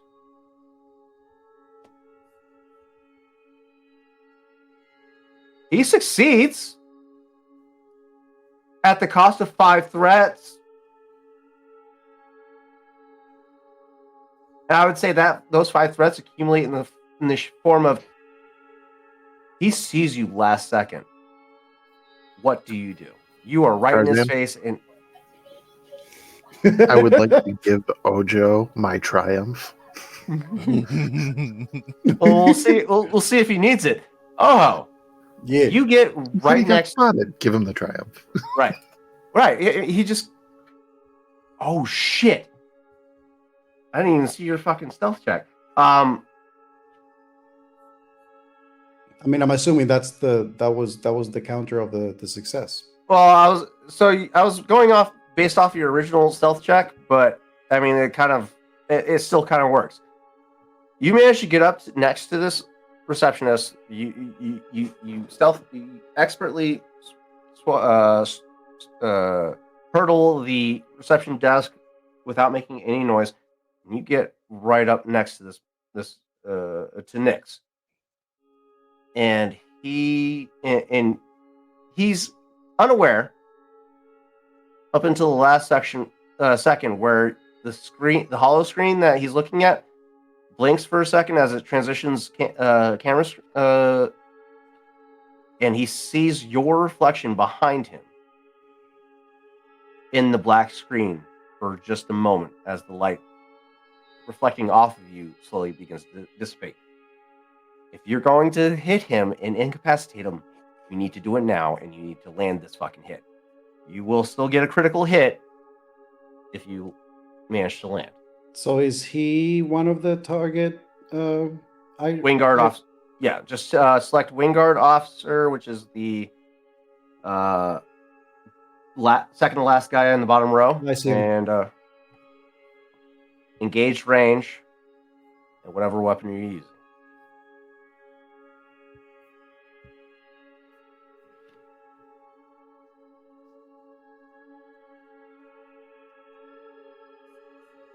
That's a Don't get a success. crit. You still crit. Okay. And your crits are 20 Plus damage 20. automatically. Plus 20, yeah. Yeah. He sees your visage in the hollow screen in front of him for a second, and he goes to look at you, and that's when you swiftly hack at his neck with the side of your palm. I'll say that for this particular one, probably Oho noticing the tension of the body, he probably would have gone for a choke too. Because that Okay. would have also allowed him to be able to like wrap his arm around his mouth to avoid any sound of alert, and then he just would have been under one arm to basically like put him this way to that basically create that extra pressure. He would have just like grabbed that, and then he just basically would have squeezed, and then he would just hold on to Okay. that, just basically like taking him all the way till he's gone. Okay. I'm going to roll a discipline check with 2 setback to see if he is able to maintain his cool in this situation. It's going to be at a hard difficulty. He's also going to get a setback because you have a rear naked choke locked in, so it's going to be hard for him to get his bearings in this situation. But we'll see if he can do it. No. He does not. All right. You lock in this rear naked choke from behind, and you sink it in tight and quick, and before he can even take a breath in. You timed it so perfectly that you did it on his exhale, so he had no air in his lungs at all. And he goes to try and scream, but he has nothing to no air to project it, and you just hear, and you quietly sit him back in his chair as you keep it locked in, and he's flailing and tugging at your arm, trying desperately to get out of it, and he can't maintain his composure to realize that he has a blaster at his side that he could use to get himself out of it. And you Is this, feel so? Is he's still conscious? you feel his body begin to go limp, and the grip that he had on your arm relaxes. Just falls at his side. You I continue would to hold. say that's the moment where, maintaining the hold, he starts dragging him away, making eye contact with Dove. So Dove, basically, there's a swap. So that basically Dove goes to the console now, and then he's just going to move this guy away as well to conceal Right. him, just like he did with the other dude. Good. He's currently in a rolling chair, so it's a breeze for you. That you're not fighting too much weight at this point. Just a little hump to get over at the turnstile, and it's smooth sailing from there. Dove. I'll say the other thing that he'll do also, just to make sure that Lee's by themselves time in case anything were to happen. Same thing. He checks for any items that this person has, anything that is related to like blaster weaponry and stuff, because probably I don't have the encumbrance to carry it myself. He would basically either grab a container or a trash bin or anything and just literally toss it. So it's not somewhere where they, if they were to wake up, would be able to reach right away. Yeah, you find another security badge, not as high clearance as the one that you found on Burn Axis, but you also find a Relby K23 blaster pistol, as well as a stun club. You also keep that stun club.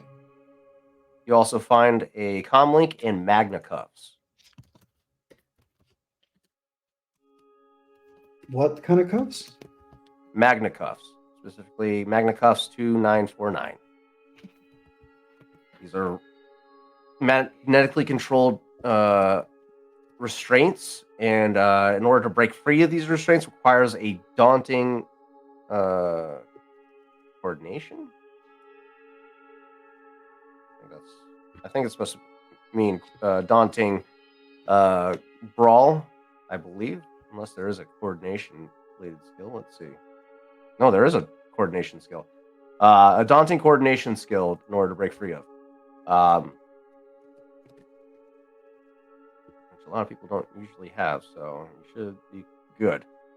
That being said, so yeah, he would Oho would basically give this lower clearance badge to Dove. Okay, that'll aid in her computer check to deal with the security cameras. Yeah, so he'll basically hand that over to Dove. He'll keep the club, toss away the keep the cups, toss away the blaster, toss it in a bin or something, somewhere where it's like it wouldn't make sense for a blaster to be. Okay. And at this point in time, you are going to hear the metal footfalls of the droid security patrol making their way across the exhibition hall over towards the Holopix Gallery. You can see them once you turn around and look to see if they are spotting you. They're currently just focused on their route. The Grayson security unit on patrol had just entered into the auction room. So you got the two droids currently in the Holopix or in the exhibition hallway, just south of you. Have not taken notice as of yet. maybe I spoke this one. Let's see. Again, this is going to be a vigilance check. Hard difficulty, as well as a setback for nighttime and a setback for your clothing.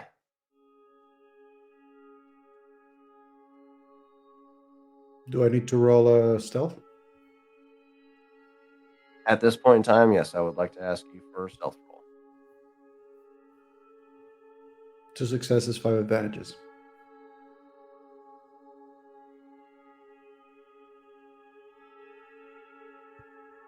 Okay. It's a success. It's a tie. How? No, it's not. After the difficulty is calculated in, you have 1 success and 3 advantages remaining. Right. So Mhm. 1 success. He had 1 success. I had 2. So how is that a tie? Because the difficulty is calculated into his roll. You got. Oh shit! His- No, he doesn't. He doesn't have a sec. You don't have a setback. That's right. The setback came. Yeah. The failure came from the setback. So yeah. Oh shit! 2 successes. 3 advantages. Okay. Yep. My bad. I was looking at the wrong die, or I didn't realize the setback. The failure came from the setback. Okay. All right. Okay, with that success, I would say you managed to get yourself into the gift shop right as they looked in your general direction. Not spotting your activity, they continue with their patrol. You secure Nyx in the storage room as well. How do you secure them? Are you using the magna cuffs that you found, or are you just stowing them in a bin? Well, let me see. Yeah, actually, fun fact. He actually has binder cuffs in his inventory as well. Ooh. So I'm actually going to be using the magna cuffs on Naxxus, and then the binders on the other one. And I'm going to actually make sure that I am putting those behind their backs. Okay. If there is, especially if there is the containers in the storage room that are size enough for me to put them inside, I'm basically putting them face down in the container. So basically, if they were to wake up, their hands are behind their back, they're in a restrained space, and their bodies are facing down. So literally just trying to even move and orient themselves within the space would take them a Too much significant effort. amount of time. Yeah. I like it. Good strategy. Okay. You do so effortlessly. At this time, Yeah, fun fact. I'm actually intertwining their arms if they both fit in the same container.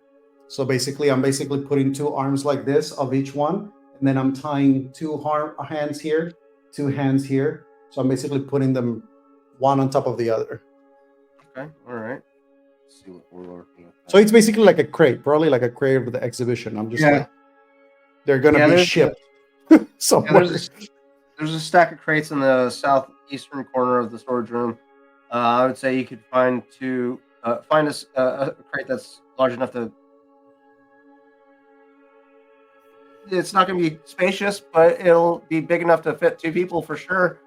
And finding them together would definitely make it damn near impossible for them to get out without any help. Yep. No, go away. I am busy. Daddy is trying to read a book and tell stories. We are the book. Yeah, you lock them in there. The 2 of them. You're fairly confident that the strategy that you used, they won't be able to get out of it on their own without somebody helping them on the outside. Yeah, that's good strategy. I like that. Dove currently hurriedly at work on the security terminal at the reception desk, utilizing the badge that you gave her to bypass the security measures in place. Granted, she has to still input a code, so that's when her computer skills come into play.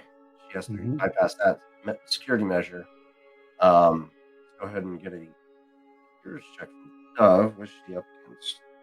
Security measures.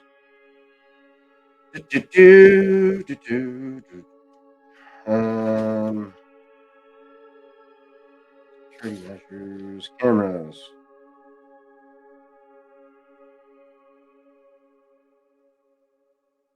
Trace to the front desk, that's easy. Disable them. Average. Delete or read loop is a hard. Based off the information that Dia gave me in regards to her character, she's going to attempt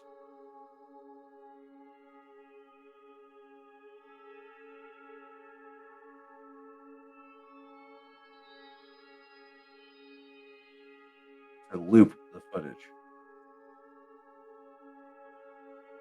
It's going to be a hard computers check from Doug. She gets a boost die for this attempt.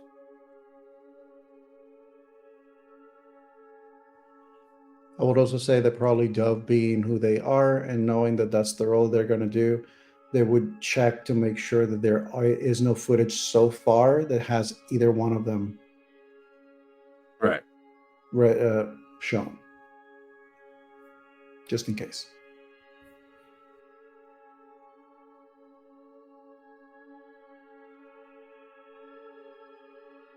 Hard computers check to make sure that the footage is viewed from the computer from the security cameras only shows the first hour into after hours, first 20 minutes into after hours. So before you even emerge from the storage room, that's the time that she's specifically going to try and loop. There's no movement at any point in time. It's quiet still. Okay. I need a moment of silence as we attempt to make this skill check, everybody.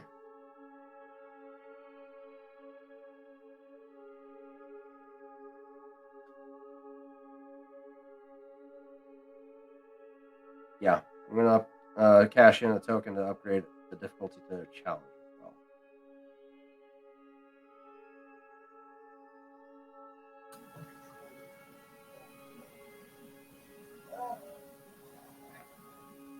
Fuck. Cash in the triumph. Not yet. They haven't. Not yet. You have to roll Dove. Oh, I did. thought that was Dove. Yeah, that was I Dove. thought that was the challenge. My bad. So you want to use that triumph to auto success? Yes. Okay. All right. Go ahead and mark off that triumph. I don't know how, but I did. Yeah.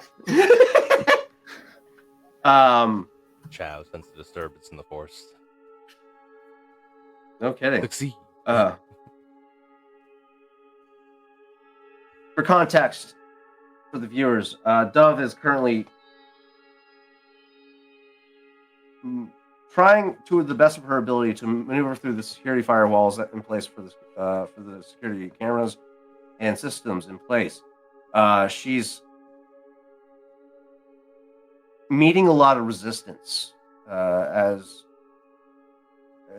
her experience. She's familiar with basic security programs to bypass and to be able to track her bounties down and get into a stronghold or something of that nature. She's not used to hacking it security measures to attempt a heist to steal a jewel that is now easily appraised well over a couple million credits at this point in time. This is a little out of her wheelhouse. And as she's continuing to try to bypass these security measures, she's becoming discouraged. But she gets a little nudge, a guiding hand, as if somebody through the force was reaching out and directing her hand to hit the right keys at the right time. And she finally breaks through. She gains access to the security footage hard drive, manages to delete everything up to and prior or after your guys' entry into the facility itself, and just loops the first 20 minutes into closing shift.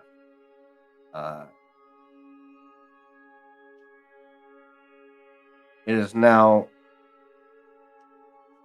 2:35.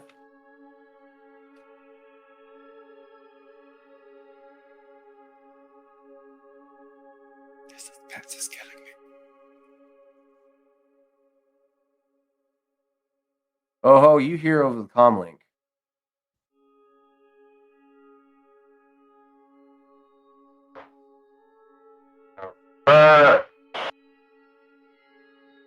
Oxygen room check-in. Oxygen room check-in. He's going to just take it and keeping a bit of a muffled, just to make sure that it sounds like it's kind of far. It's just all clear.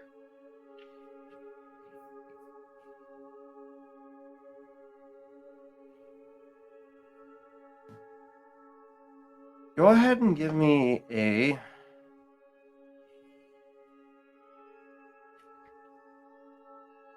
What's a deception? Oh, you have a deception skill. Go ahead and give me a deception check. Average difficulty.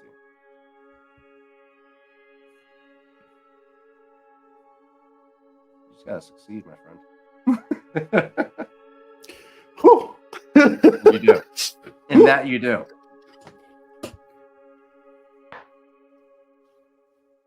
Roger that. Check in the next 10 minutes.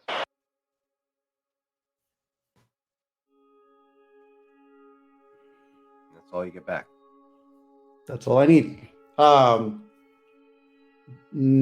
Having obviously one of the comlinks along with the card would be with Dove, and then he has the other com along with the higher clearance card, and now he's on. Like he will text, send a written message to Dove as he basically goes moving in.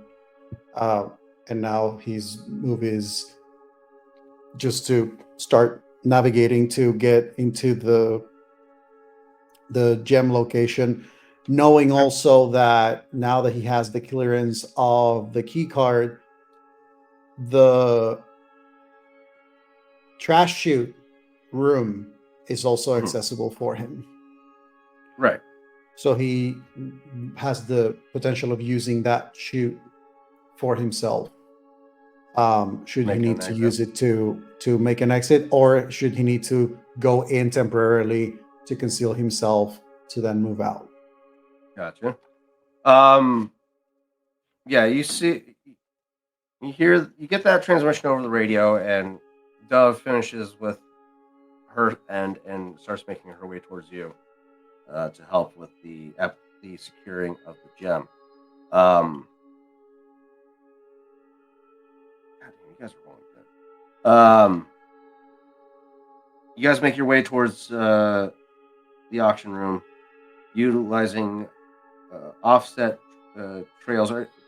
What's your plan about the roving guard? You still have 2 droids and 2 Grayson patrols making their routes. Are you going to bypass them and hope that they don't spot a strange absence, or are you going to try to neutralize them before you move further?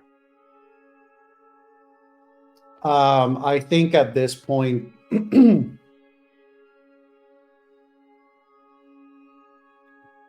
if possible, what he wants to do is he wants to position Dove close to the emergency exit from which Dove exited to keep them there at the ready. And he wants to see if he can take advantage of those 10 minutes to try to basically move in between the spaces, the gaps of the guards to get in. Okay. So you're aware of the two roaming guards. You have not spotted the other two guards, but you can reasonably assume that they are inside the auction room with Yeah. the gem presently. You make your way. You get Dove to post up by the emergency exit, and you make your way into is the Wonders of the Galaxy exhibition room. As you're in the exhibition hall, you don't see anybody posted up on the outside of the door, but you can hear voices on the inside. Two voices, specifically. You have a badge in hand, which you can reasonably assume will grant you access into this room. But there are also two sets of eyes that are in there. And I hear the voices talking to each other close by. You can hear them in relative close proximity of each other. Yeah. I'd like to navigate to the other door. The door that leads to the other area where Aris, that is also is another entry point to where the gem is, which is the area from which Oho used to speak to Aris. Because I want to also see if I hear the voices from that side, if there's any advantage to that.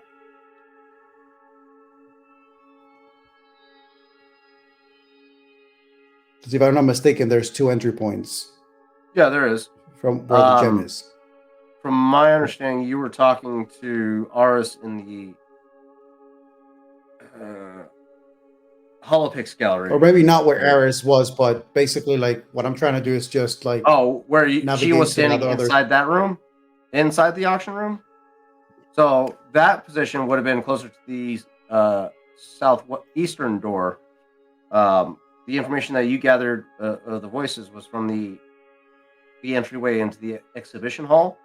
So you go through the Wonders of the Galaxy exhibit and go to that door and you listen in.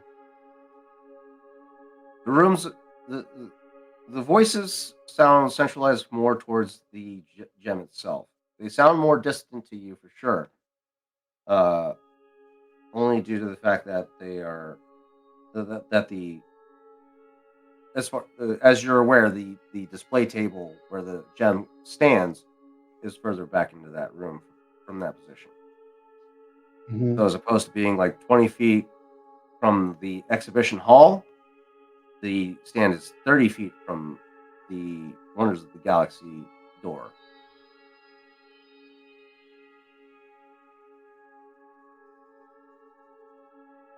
So whether or not those voices are directed in your direction, I would say you have a reasonable situational awareness that they're probably the voices are projecting towards the northwestern corner of the room, but it doesn't necessarily mean that if you open that door, they won't spot you.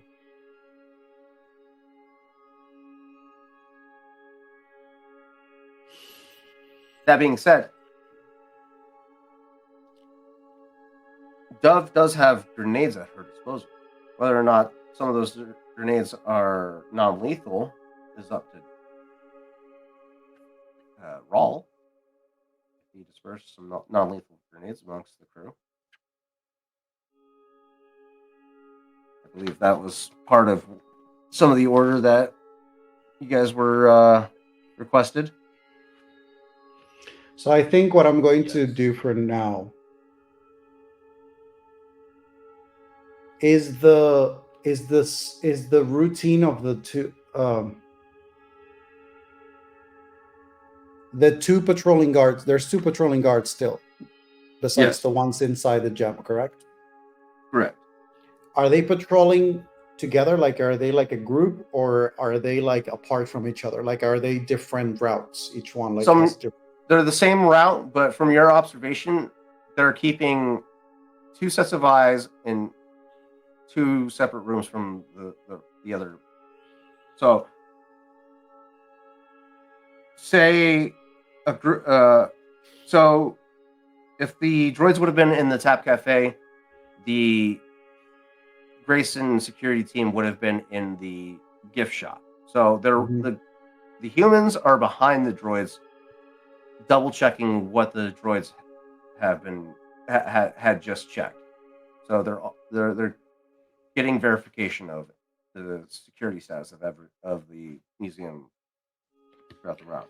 So they're one right behind the other, about 20 feet. Yeah, about 20 feet away from the secondary team. But they usually don't have eyes on each other because they're in different rooms. Those 20 feet are like different rooms. Yeah. Depending on the layout, yeah. Could I attempt to lure one of the guards that is doing the rounds into the trash compartment room?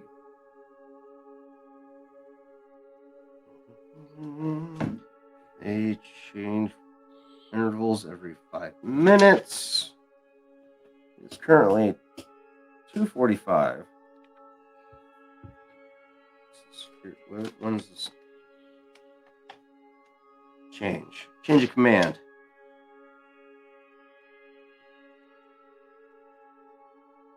2:45 currently.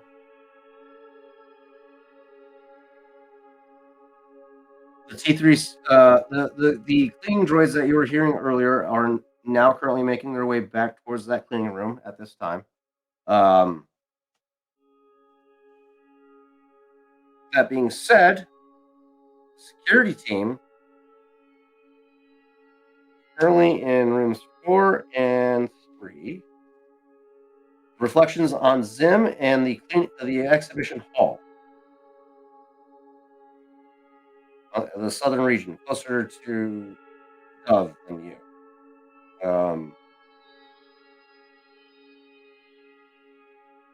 They have 1, 2, 3, 4, 5, 6, 7 doorways to go through up until they get close enough to go through that door. Unless you can generate enough noise to warrant them wandering away from the tail of the droids, but then you're definitely gonna have to deal with 2 at the same time. So what if I were to just try to find a good spot close to whichever Where one they're of going. those two teams? Yeah, probably would be the team that is behind. So basically, if one team is walking ahead of the other, I'm basically trying to engage with the guard that is on the lagging team. So the team that's behind. So basically, the other team keeps walking away. They're not going to bump into each other. Okay. Okay. So you continue to observe the 2 security patrols. The droids had just made their entryway into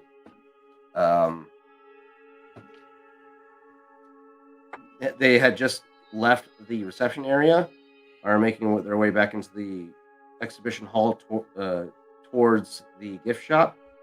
The Grayson security team just entered the reception area. It is now currently 2:50.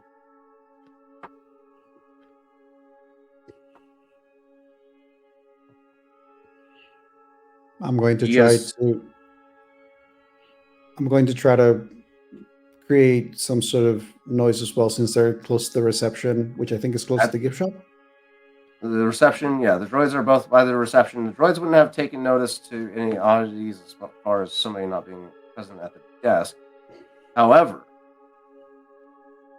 security guards are going to take notice to somebody not being at their post.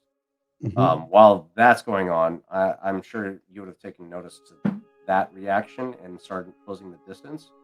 Mm-hmm. However, Dove is not going to be in a place because she's currently cut off by the droids, being posted up by the fire escape on the side. So you're going to have to do this on your own.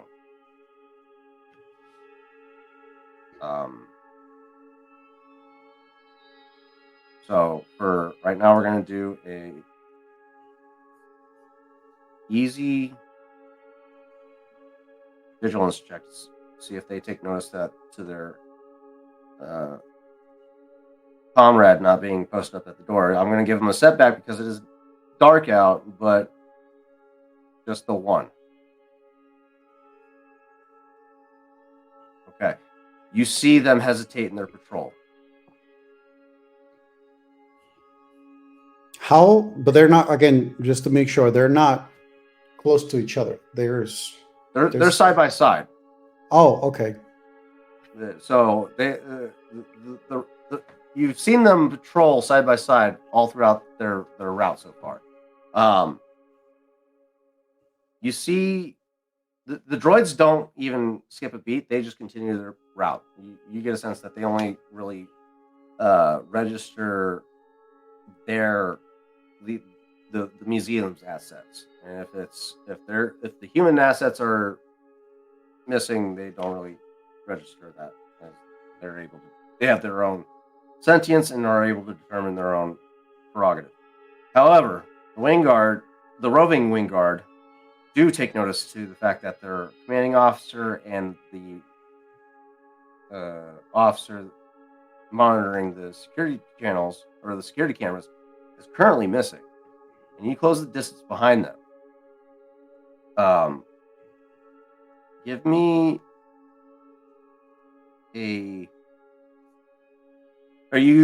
would you like to attempt to lure one of them away while they're to try and distract one of them away from the other? And I mean, I would definitely like keep an eye on to see how they react to it, like whether or not they both move in the same direction or they try to like fan out.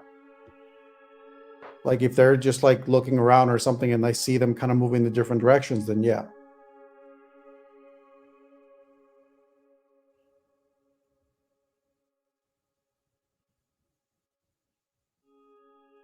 Bravo team, this is Alpha team. Security perception test. I lost some of that message getting here. Bravo team, this is Alpha team. Discovered security disturbance perception.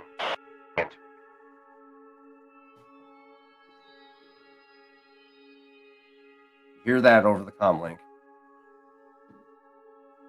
and Bravo team acknowledges, and the two of them begin to move towards the reception desk to try and see what happened. Could I have used the fact that the comm link is being communicated to lure the one closest to me, since the comm link I have is in my possession? And they would have How would actually you- heard one of the comm links just basically speak behind them.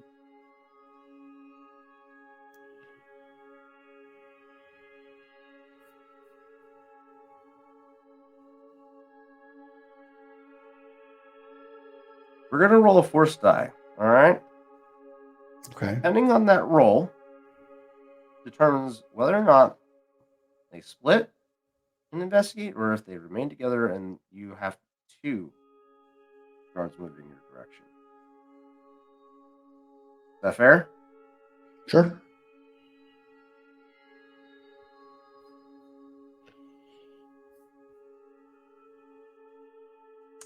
Okay.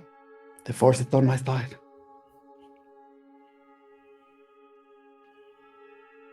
You watch as the team leader of the roving guard communicates this and something catches his ear, and he looks off in your general direction, confused. What's wrong? Check the footage. I think I heard something over there. I'll be right back. and the other individual moves towards the computer console, and the one that with the comm link moves in your direction. All right. I'm going to attempt to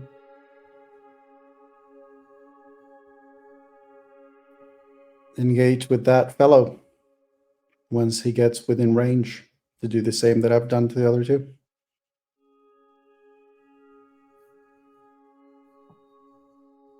All right.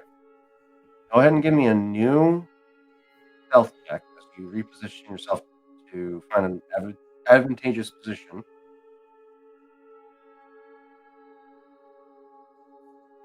This is going to be a Wingard sergeant that is investigating. Slightly better skills than the officers that you've been dealing with so far. Mm-hmm.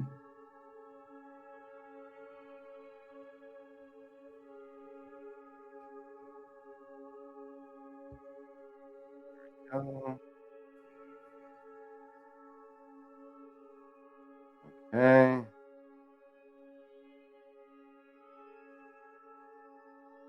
All right. He's going to do a perception. 2 setback, given darkness and your choice of clothing.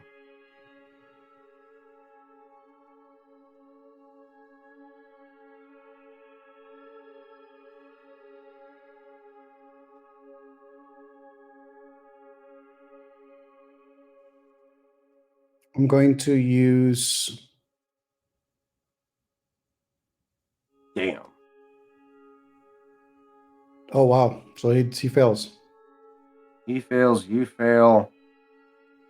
You have 6 advantages. I He has fail. 1 advantage. Yeah, against 5 failures. But isn't the failures against him perceiving me? That's oh shit. Well, the setbacks is against him. The difficulty is for both of you. Yeah. The difficulty would have been against both of you. The setbacks is what was for his role. So he still fails epically. He only has 1 advantage. You have 6 advantages.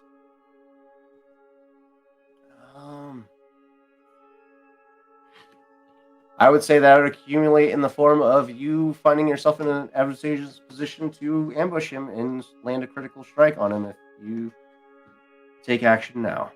I'll take it.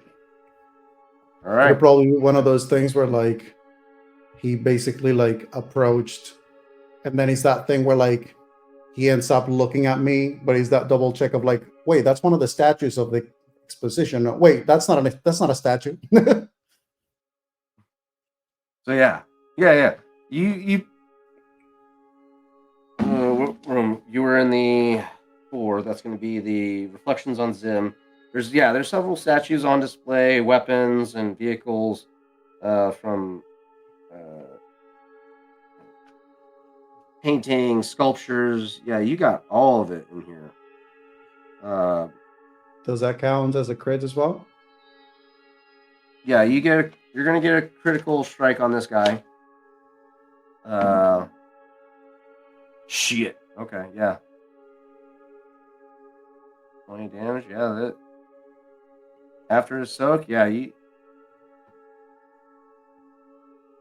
again knock this guy out almost seamlessly before he can even register that he saw you. You're waiting in the shadows, and as his eyes are scanning about the exhibit room,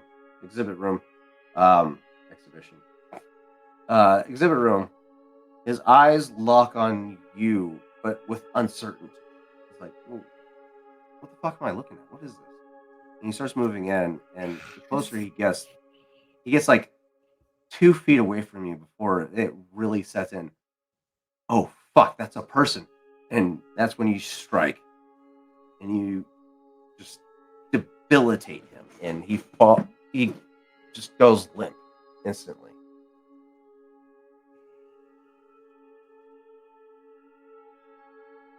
Great. I'm gonna say that Ojo Isaac is right now like on a crunch. So like it's one of those things where it's like you let the audio go, He goes to hide. This guy shows up. He sees him. They spot. He knocks him out. As soon as he knocks him out, brings him down, and he moves immediately to try to get to the other one. Like just to go around the other one that's actually checking on the cameras, taking advantage that he's probably looking at the cameras to add to like sneaking in so he can actually take him down too. Okay, go ahead and give me another stealth roll once more. This is a simple stealth roll at this point. As he's the officer investigating the cameras is distracted.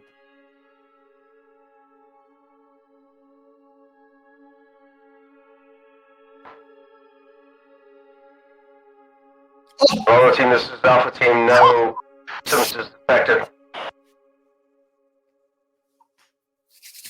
And as he makes that check-in, that's when you slowly rise from behind. Your eyes just looked over at the side of his mouth as he finishes those words.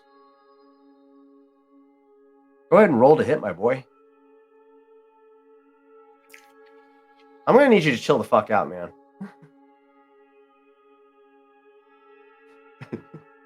I'm going to need you to chill the fuck out. This is too much. This is I'm too much. sorry. Is the heist going too well for you? Is that what's going on? This is going way too smoothly, and I don't like it. Oh my god, I don't fucking like it. 2 triumphs to cash in right now. Every time I try and shake shit up, you guys have some bullshit out of the fucking left field. You do know that these are the dice. We do not choose this. This is the force speaking through us. To the viewers, this is why I love this fucking system. It is so fucking. It's so much more nuanced than just roll a d20 and see where you get. It's this bullshit. Statistically speaking, I don't know. Matt probably can do the math of it, but to get 2 triumphs in a one after the row, other. Yeah. So you're pocketing 2 triumphs right now. yes, Yeah. sir, I am. And which is great because it's for what we need to get done right now. Absolutely. You motherfucker. Yeah. God damn. Okay. Yeah. Yeah.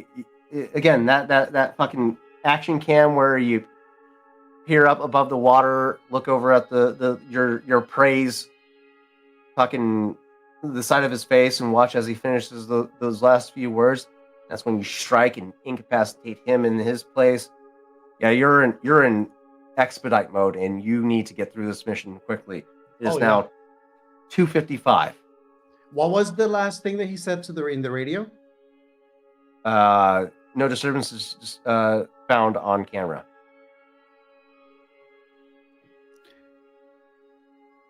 When the previous one where they communicated that they were going to check on someone, they said the name of the other team or group? Bravo team. Bravo team, correct? Bravo team is the one you can assume is in the auction room. Alpha team was the one roving. What is the adjacent room to where the gem is? That's the room that you were just standing in, which was the Wonders of Zim. As Oho takes this guy down, lies him down, he starts moving. He's literally like, it looks like this is choreographed, like there's no pause to his movement. He takes this guy down, and as he's just walking calmly down this hall, he just basically opens the comm and he says, Bravo team, we need your support in the whatever fucking room. We need your support. We might need some backup. And he's going to move to basically take cover next in the easiest area where he can see one of the doors that goes to the gem to see if either one of these people comes out. All right. We're going to do another discipline check with the team leader of Bravo team. Okay.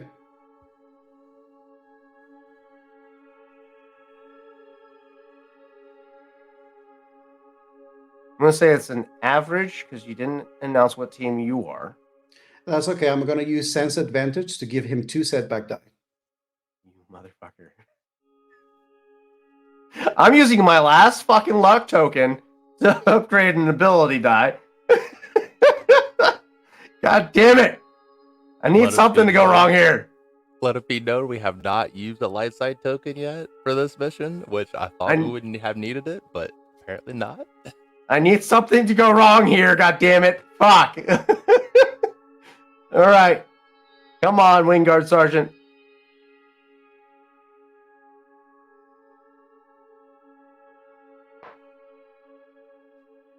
All stations on this net, identify yourselves.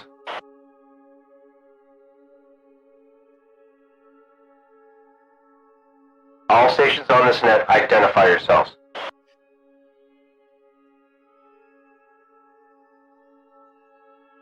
Help! Help!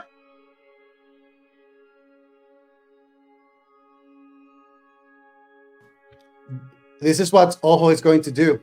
Oho is actually going to move. He's going to go to one of the doors that goes into the gem station. He's going to walk by after he's away from the view of the door. He's going to use the card so the door opens up, but he's not going to stay. So he's going to have basically the door opening up, but there's no one on the other side. And then he's going to keep walking to the other entry point. Oh, I'm gonna need you to make a.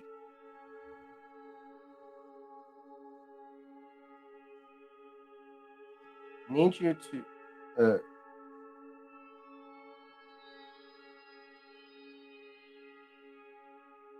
Yeah, I'm gonna need an average vigilance check.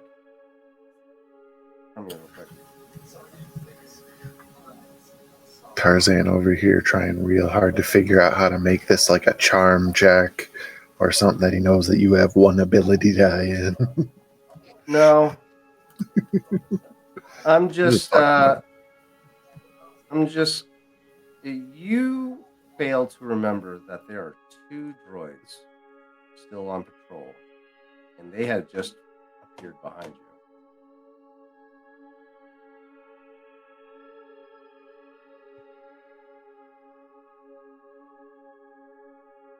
However,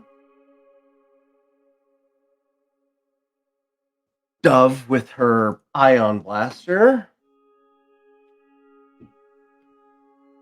she does not have any of her abilities listed, so I don't know exactly what she's capable of doing.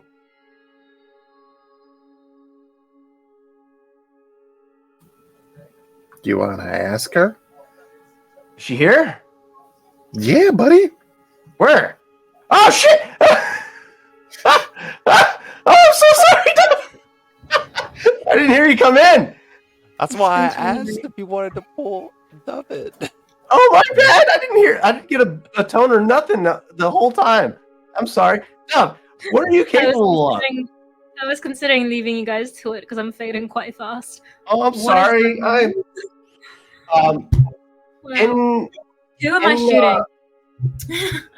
In Oho's, he got locked into his zone, taking out these guards of Grayson's crew, expeditiously doing so. I'll give him that. But in his fervor, he forgot to calculate the fact that there are also droids on patrol as well, and he finds himself in position with between a door and 2 of Grayson's crew on the other side of that door, as well as 2 droids behind him. He had you stationed off to the side by the Tap Cafe emergency fire exit, and hasn't given you any further instruction at all. Seeing Oho pass by in a rush, as well as watching as 2 droids make their patrol past you, past the Tap Cafe, that registers that something's about to go wrong, and that motivates you to leave your position and move forward. You currently have a ion blaster at your disposal, as it was handed off to you prior to this mission, which has a particular effect against anything that's non-organic. uh, more specifically, extremely effective against droids. And you find yourself on the other side of those droids that Oho finds himself in between. How do you react? Because I don't know what your abilities are, so I'm not sure what exactly you can do with those abilities. Yeah. The Remind EMP me what blast. those droid binders were called. Restraining bolts. Restraining Restraining bolts. bolts. You have to physically weld those onto a chassis in order for them to be effective. Unfortunately, just give like- me 2 seconds just to add this one to my sheets so I can. Do we know the damage? Can I just roll without adding? For time. Yeah, you can go ahead and roll a ranged attack with the blaster. It's a close ranged weapon, or ion Ion blaster. Blaster Is is 10. 10 Crit of damage. 5. Ranged light. 10 damage. Short range. 10 damage, short range. A crit of 2. Oh no, crit of 5. Sorry. Crit of 5. Yep. Range light, crit 2. Hmm. Range medium or short? Range is medium, and then range is short, and crit is 5. And what is 5? Sorry? The crit. The crit. Crit is 5. Okay. Carrying equipped. Saving this now.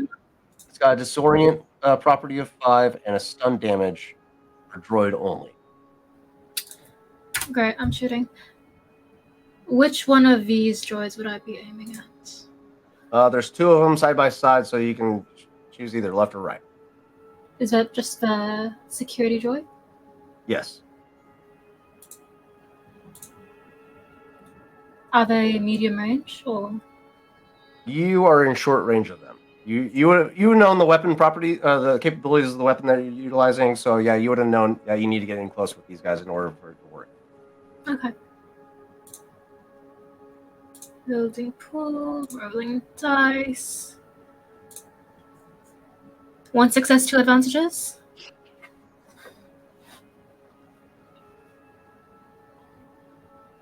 Fuck. Stun property, right? So it's going into 5. So I think, yeah. Pretty sure that fucking stuns his ass. Yeah, he's stunned. He can't. The left droid can't do anything. However, the right droid does manage to fire off at you, Oho, a snare launcher. I'm going to spend my I have 1.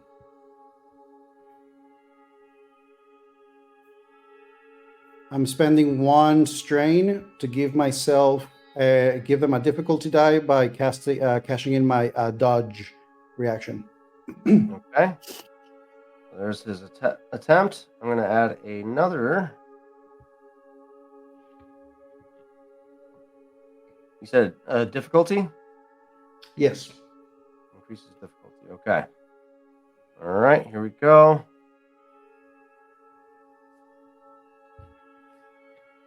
All right, he succeeds despite the difficulty. You are now considered restrained. I'm cashing in one of my light side tokens. And what are you going to use that for? To give it a disadvantage. So increase the difficulty to a challenge. Okay. Let's go ahead and roll that. He still succeeds. Just I'm catching my triumph then.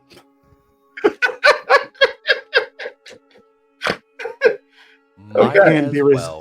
I will not be restrained right now. There's no way in hell. Absolutely not. Oho All right. sees the thing coming towards him. No. Yeah, like no. Hey, this isn't the droid you want to restrain. This is the person you're snaring. I will say with that triumph, it's reactionary. It's not even something like you consciously controlled. You just held out your hand, and as the snare is flying towards you, it immediately diverts off to the right of you. And the droid just stands there processing what it just witnessed. Dove, you have another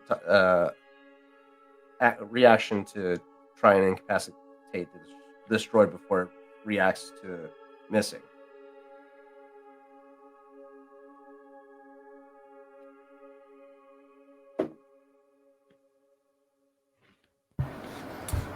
That is 3 successes, 1 advantage on the attack.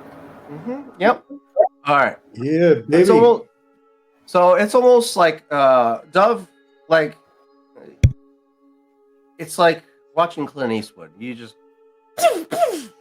and then you see these blue beams of energy just fly forward. You manage to stun the droid on the left before it can do anything, but the droid on the right raises its arm and fires off this snare. Oho, in this instance, raises his hand, and there's like a pulse of there's this pulse wave through the air that extends from his palm and catches this snare and it immediately diverts it off to the right. In that same instance, that's when you fire off that second ion bolt, and it strikes the backside of the droid, and the two droids clatter to the ground instantaneously, decommissioned. I'm going to say, when that as soon as that happens, Oho makes eye contact with Dove, sort of like signaling toward the door that is there, which is where the last two guards are, and you see Oho basically moving to the side of the door, sort of like giving you like a be ready situation, and he uses the card to open the door but keep himself away from it, so that when the door opens, all they see is the droids on the floor. Okay. At this time, I'm going to get a discipline check. 1 second. Let me double check. His men. There's conditions that have been going on that will influence this roll. Clean droids, microtransponders. Okay, here we go.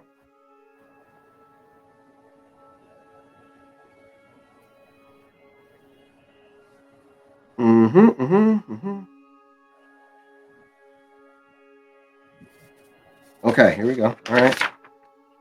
I just need to know what I need to roll. So as that door opens, you hear, oh, it's winding up towards the end of our shift. Gantel should be, and that's when the door opens fully with a hiss, and you see before you these two security sergeant and an officer standing side by side at by the podium where the jewel currently resides. That beautiful large gem, orange and red in hue, and seeing these two droids fall to the floor in front of them as you stand off to the side.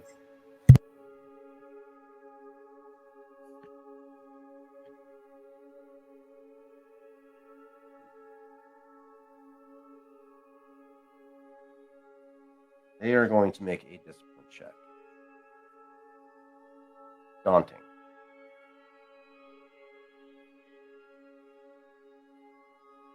This is the officer.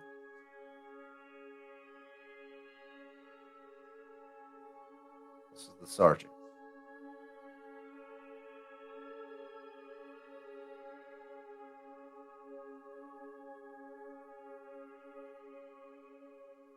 They remain firm in their position, and with that, in that instance, the sergeant reaches over and slams his hand on a console, and the alarms go off.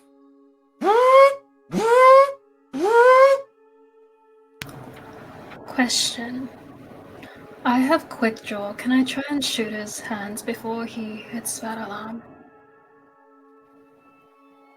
Do enlighten me what this ability allows you to do? Once per round on the character's turn, they may draw or holster an easily accessible weapon or item as an incidental instead of a maneuver. This talent also reduces the amount of time to draw or stow a weapon that usually requires more than 1 minute to properly prepare or stow. Give me. Clint Eastwood shit. I give her my triumph. God damn it. Before I even get to fucking challenge you, yes, with the triumph, you would have isolated who the individual was in charge and who would have knowledge for the security panel, what to hit on the security panel to trigger the alarm. Go ahead and roll to hit the wing guard sergeant. Here's the thing. I'm going to say On blaster, or are you switching over?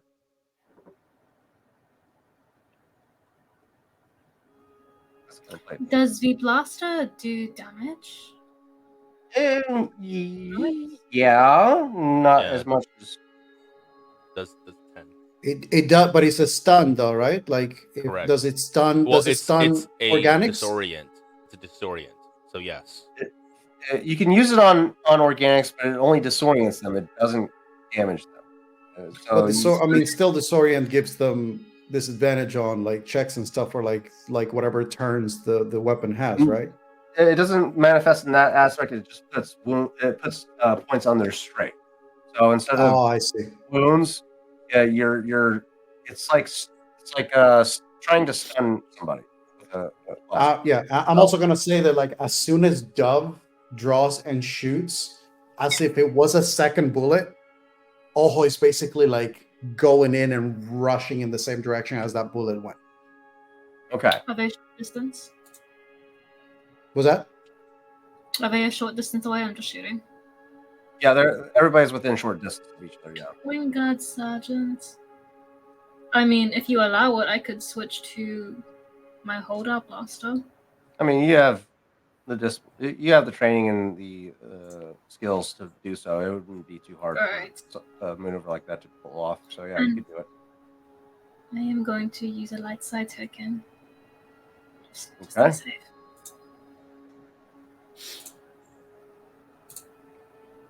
We need to change the music, by the way. One success, one advantage. Right. God damn it! One light side. You guys are killing me. I guess from Give us the damn jewel. Give us the damn jewel, Tarzan. Listen, Ojo. Listen, Tarzan. We have to, because otherwise we get killed. So you know. You succeed with 5 damage. Okay. That's after I his didn't- smoke. I forgot how to use the light side tokens. Remind me, I need to change out one of these things. Oh, Or do I just need use to- that? You just need to click the one Oh. on the top, and then So you yeah, can the- add it. The green yellow upgrade. Green yellow upgrades one of your abilities dies to a proficiency. So just go ahead and roll a yellow die since you already rolled. 2 successes. Even That better. adds an extra point of damage, I believe. So that is 6 damage and an advantage. Okay, yeah, I'll give that to you. You watch in that instance as the wing guard sergeant goes to slap the control panel where the the alarm button is, and in that instance, that's when you switch and quick draw, and blast the hand that's about to hit the console. His hand goes flying backwards behind him as he then diverts off behind cover. Ojo You is right managed behind. to- Ojo is right behind. Ojo is on him. Right, but let's go ahead and at this time we're going to roll initiative. Fuck. I hate that. Your choice, vigilance or cool. These guys are going to roll vigilance as they are reactive.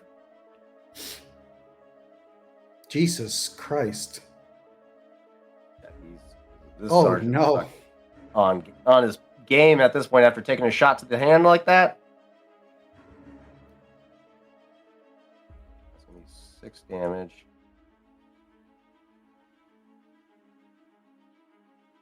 All right. We're looking good. So the NPCs go first. Okay. Initiative is set. And we are in the fucking thick of it, guys. All right. You watch in this instance as Dove, in your quick reaction, you manage to spot the sergeant going for the alarm, and you hit him in the hand, and his hand goes flying back. In that flurry, that's when he realizes he needs to get cover before you finish the job and kill him, and he dives behind cover. In that same instance, you maneuver inside the auction room itself as the officer with the sergeant diverts off to the northeastern corner. All right, let's get situational awareness here. 1 second, so I can better detail this. That's the world map. We need the room. Here we are. Okay, you guys went in through the exhibition hall, correct? I think so, yeah. Okay, so control panel was directly in front of you, where the two guards were standing side by side of. There's a display table off to the right, or off to your guys' left, the officer's right, or the sergeant's right. After taking a shot to the hand, he diverted back behind that, giving himself cover. The officer, however, dived behind the console and is currently taking cover behind that. You had just infiltrated. The closest target to you is going to be the officer behind the control panel, and then there is a secondary entry point, Dove, that you could possibly utilize that goes through the Wonders of the Galaxy exhibition room. It's a short distance, so you should be able to maneuver that no problem, just to get a better position if you want. That being said, the NPCs are going first. Seeing rushing in, the sergeant is going to take aim and fire at This is going to be engaged range, actually. Engaged is melee. Short range. I'm taking a strain and adding 1 setback die. Heard? Gotcha. Using his Relby K23 blaster pistol. Build pool. It adds a setback. And let's roll the damage. 2 successes. All right. After your soak is applied, you take 6 damage. It has a stun setting. It has a piercing of 2. So you still take 8 damage, I believe. No, my soak is 3. The pierce reduces my soak to 1. So the damage is 7. 7 damage. Yeah. Okay. So you take 7 damage. Okay. He's going to take his action to do that. Tactical direction, perform maneuver, direction 1 ally minion with group within medium range to group. The group may perform an immediate free maneuver or add a boost die to his next check. He's going to use that. He's going to call out to his officer, pointing you out to him and to react, and he's going to. That will end his turn. The officer, getting a call out from his superior to react to you, moving in, is going to stand up, take aim, and fire as well. I'm adding another setback die with a strain. I'll go ahead and give it a engaged range, as you have closed the distance in that sense, so it will be a harder difficulty for him to pull off. He's using his blaster pistol, but he also gets a boost die out of it and a setback from your ability. Mm-hmm. And let's see how he does. He fails. So in this quick instance, the sergeant raises up from behind the display counter, lands that shot. Boy, get up and fire! And the officer stands up as well in a panic, begins to blindly fire over the console of the security panel at you. You manage to sidestep each blaster shot, closing the distance into melee range, getting in tight with this individual so to incapacitate his ranged weapon capabilities. It is now the players' turns. You guys can decide who goes first. Go ahead, Oho. You're right there, anyways. Sounds good. Yeah, Oho obviously having the since this guy's hiding behind the console, he's obviously moves into melee range with him. This would be another wing guard, right? This is the wing guard officer, yes, not the Wing sergeant. guard officer.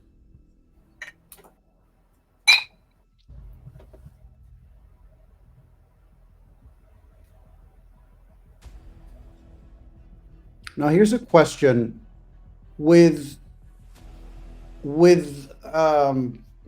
brawl weapons, do you get to do 2 attacks?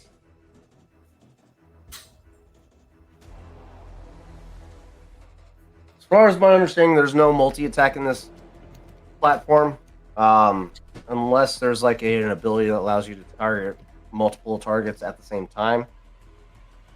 I don't think there's an ability to do multiple attacks, so no. Gotcha. I think there is some navigation to that, but I don't have the time to like actually look it up. Right. Yeah. I know I'll there's look like it a up for next difficulty session. thing. Yeah. Okay. Cool.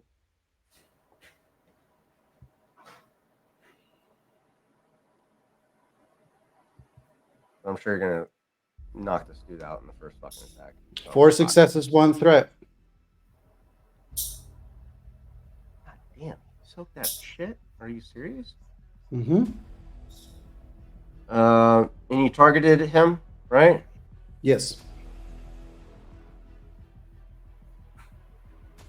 Alright. And reveal the rest of the stats.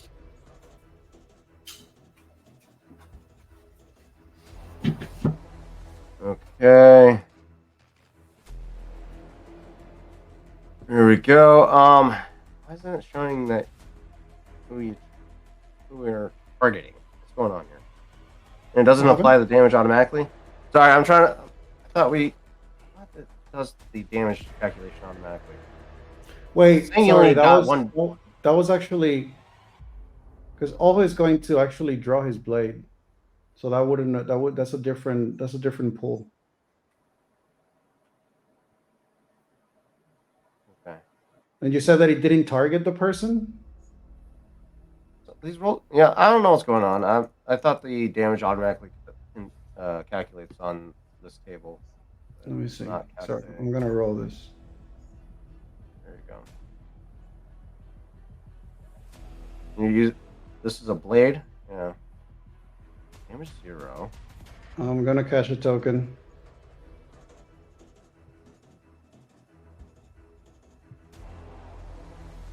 Succeeds. Yeah.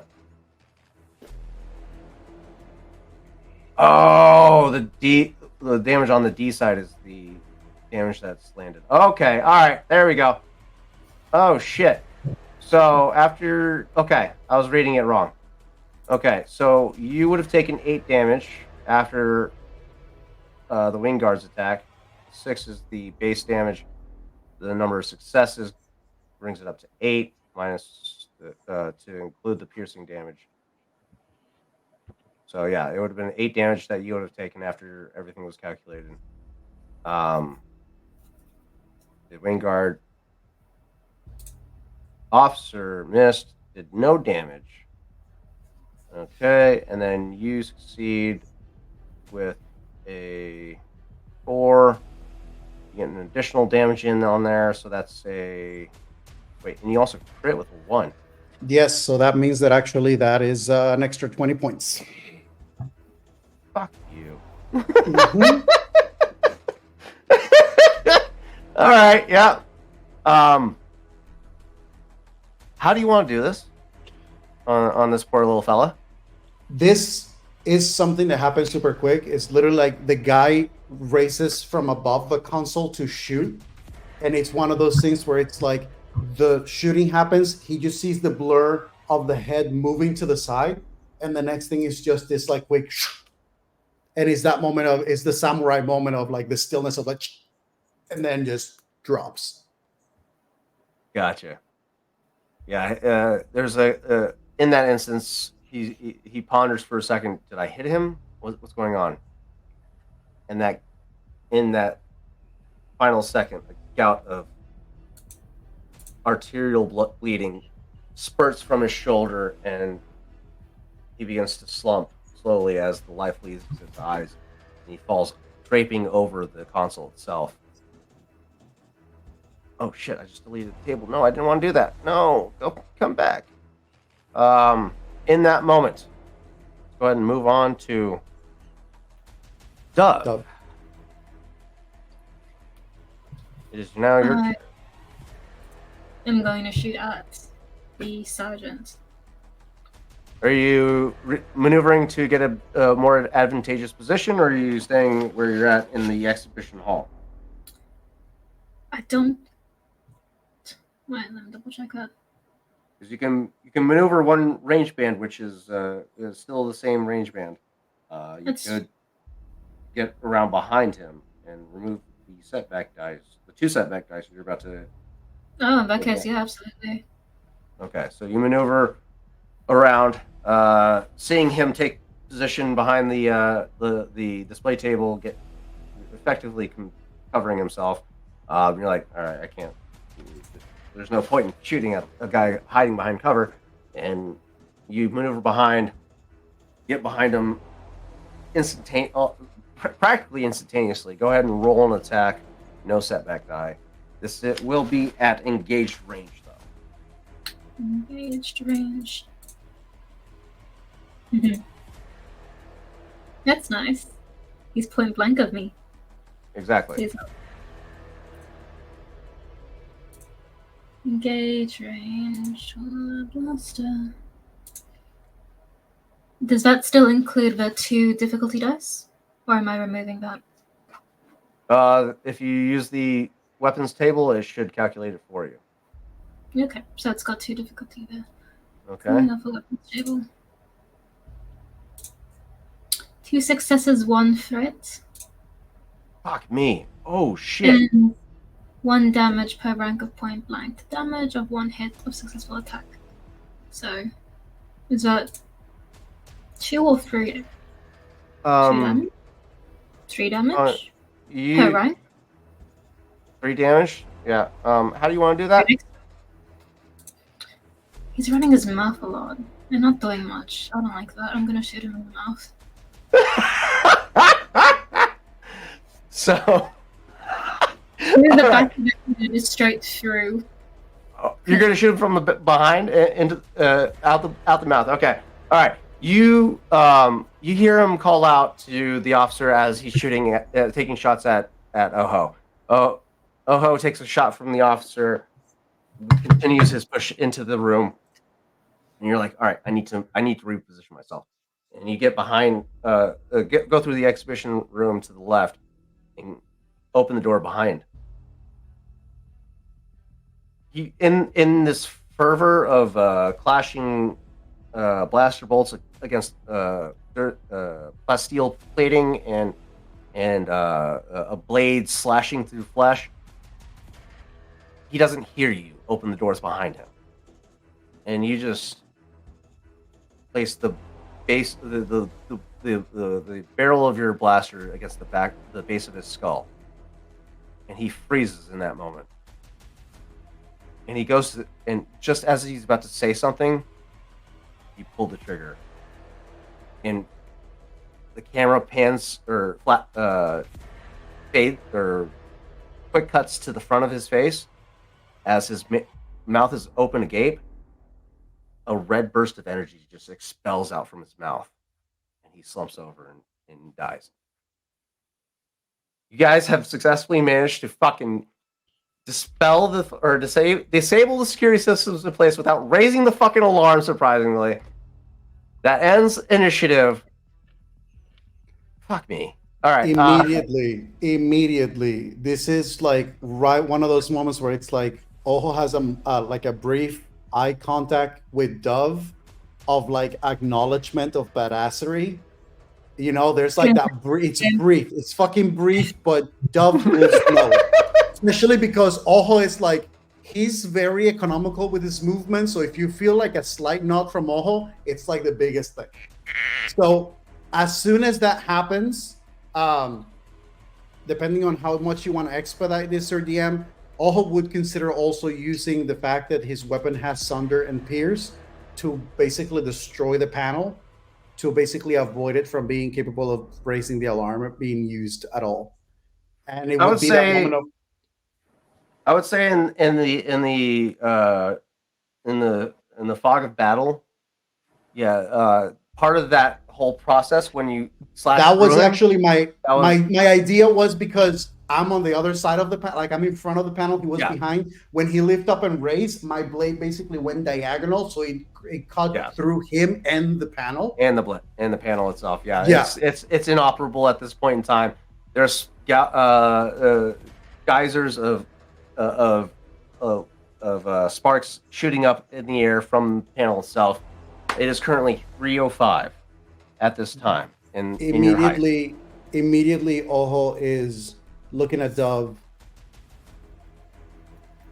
He has a brief moment where he just goes, "Any triggering alarms in this?" The alarm has not been triggered yet. That's what I'm asking. I'm asking Dove. Any triggering alarms with this? Does the sergeant have an access card of some sort? No. Well, they have basic access cards, but the one that you probably would be most interested in would be Burn Access's card. That's the one that I have. However, the control panel that would have been able to be utilized on was just destroyed by. So you're gonna have to manually go into the display table itself and disable the security measures in place on it. You can't use the control panel anymore. That's fine. Is that going to be computer or mechanics? If I say we're gonna need to take some extra precautions. It's actually going to be both, because you're going to have to use your mechanical skills to bypass the protective plating in place to not trigger any security measures, the fail-safe security measures, and then you're going to have to use your computer skills to disable the security measures itself. So give me a hard mechanics check first.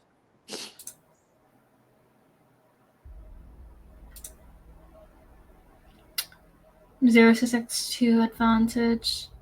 Can I use a light side token to add a boost in there?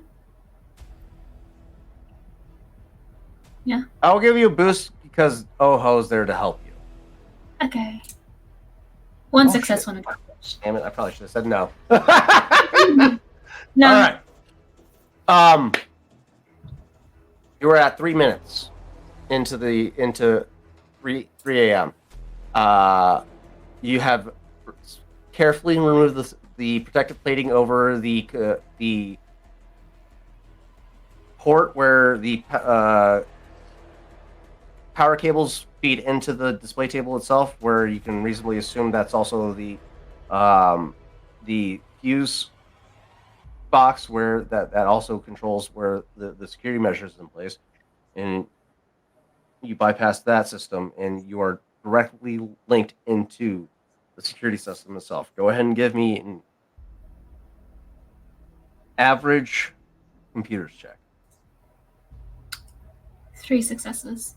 I need you to fail something, god damn it. No, I'm good at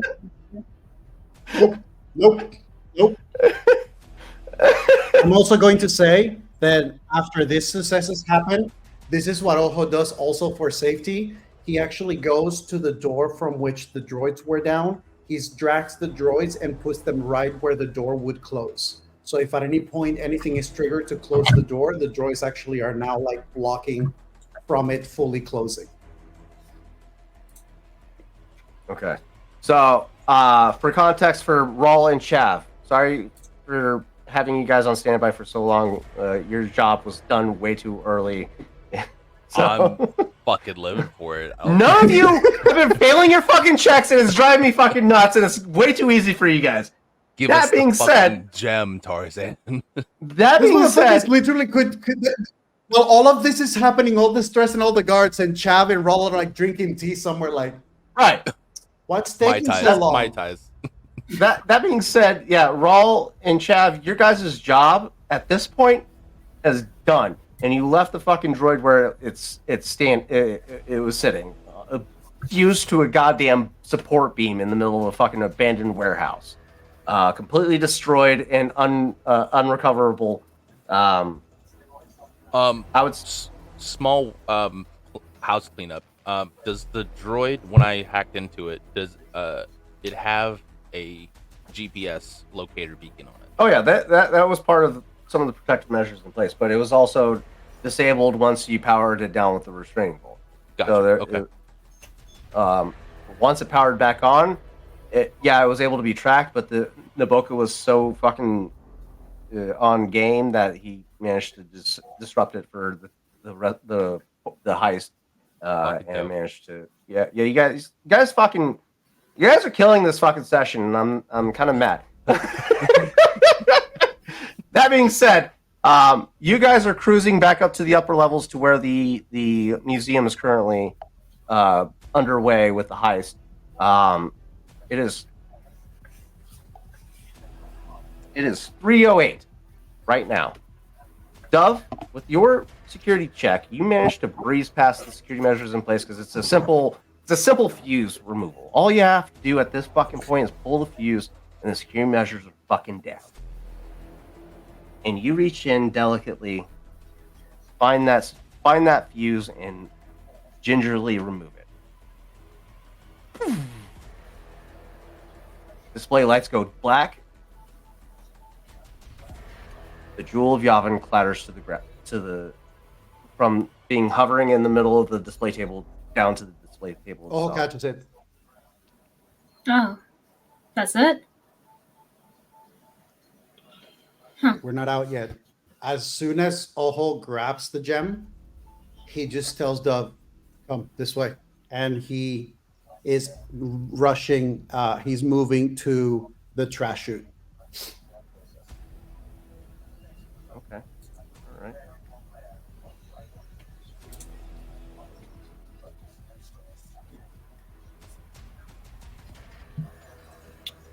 The two of you make your way over to the trash chute, the maintenance storage closet, as it were. You hold up the badge to the RFID reader. The doors open up. As the doors raise, you see two legs on the other side of that door. Lower torso, upper torso. Aged woman with white hair. Hilt at her side. And you hear the ignition of a lightsaber.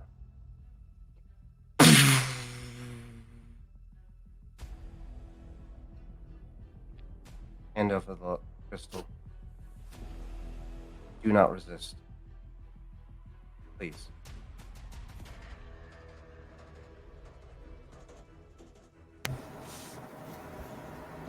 As you hear those words, the camera pans over to the two of you. But it's not focused on you. It's focused on the door on the other side of the museum as it begins to open. And the elongated limbs of a former associate that you've encountered at the 4.5 Cantina by the name of Gantel Dro stands at the door. Burr, Are you ready for a change? Change. Arr. I'm going to say that Oho, as a reflex, he will attempt to maneuver Dovin himself into the room with Eliza. Eliza so that the door closes. And then he's just going to look at Eliza and say, "You want the crystal. You also need to get out of here. We can argue now and die, or we can get out and settle this then."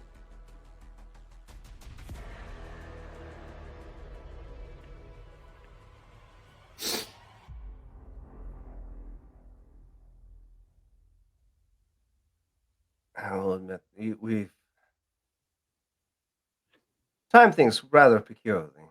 Force works in mysterious ways. Yes, we should probably make our exit at this point in time.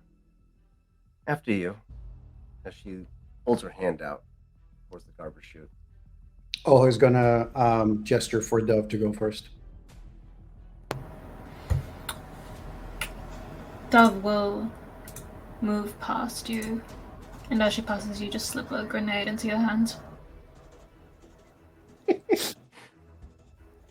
The I will say at this thermite time- grenade. I will say at this time, Oho, you will immediately take notice as the bright green blade of Eliza's lightsaber begins to flicker and fray, and you immediately realize what she's dealing with. The crystal is unstable, and the blade cannot be contained for a long period of time. And when she realizes that taking place, she immediately disables the blade, and it retracts, and she holsters it once more.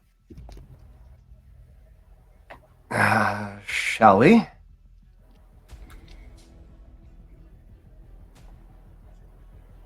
Yeah.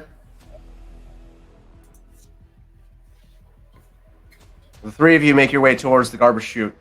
As you make your approach, Climbing gear is there. Yeah, you notice the climbing gear.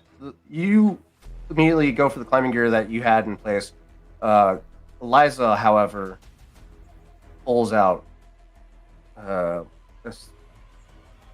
what looks like magnetic gloves and boots, but are she powers them on, she begins to hover as they are repulsive gear to help with climbing and descending. And she uses them to effortlessly descend the chute. I'll also like to point out at this point in time, as you look up, there is also an extended chute above you where you could have possibly gone down instead of climbed up, because I forgot about that portion of the chute. So it's a continuous tunnel that goes down to the lower section of Cloud City. This is the main chute that they use for garbage disposal, all for all of Desmond. So you could have descended from above or come up from below. So either way works, but yeah, it's in the past. That's in the past. You guys make your way out, down, descend the chute efforts without resistance. You, using your prior knowledge of the rocks below, help the group divert around the rocks nest and not take any opportunities of engagement from that. And you make your way down to the lower depths of Port Town with the crystal in hand, the credits in several bank accounts all throughout. I'm going to say that Oho is probably going to also tell Dove and say, "Let the rest of the team know."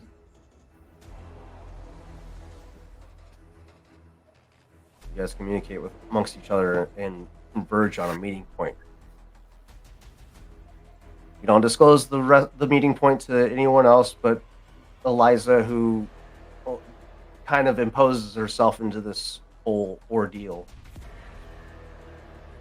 And you guys all meet up several miles away from the Fig Museum, effortlessly into my my fucking bane, without a hitch. Go ahead. I will say, Oho probably, as per usual, would have suggested for Dove and him to not move together once they reach the street. Just because it's just not, Right. it would have been the typical, we know where we're meeting, we'll separate, we'll meet there, but we Right. cannot have that cluster of people. Right. So you and Eliza would remain close because she's not taking her eyes off that crystal, and she knows you best, so she's locked in. Dove, you move ahead to preface the rest of the group of what's about to come, and you let them know that a Jedi is coming and to be aware. The five of you meet up. Dove, you get a message from Ego. The state is so fucking dreadful. Why did I agree to this? And that was it was a email or a text message, if as you would call it. Because I asked you. You text that back. And yes, you guys find yourselves greeted upon the visage of Oho and Eliza, a woman in that. Chav, you've seen prior walking around in a very decrepit fashion, disheveled, barely aware of her, cognizant of her surroundings. This woman holds herself in a completely different demeanor. You do not recognize who this person is, but she seems to be very familiar with the group. And she looks at the group, the five of you. We have things to discuss. And with that, the rest of this adventure will be to be diced. Thank you guys for tuning in today. An epic fucking conclusion to this heist. The fact that it went off without a hitch is driving me fucking nuts. So close to Gantel being thrown into the mix, and I wanted it to happen, but you guys managed to fucking maneuver so quickly. Thank you again, all of you. You do understand this is not D&D, right? Like, I literally lost half my health with one hit.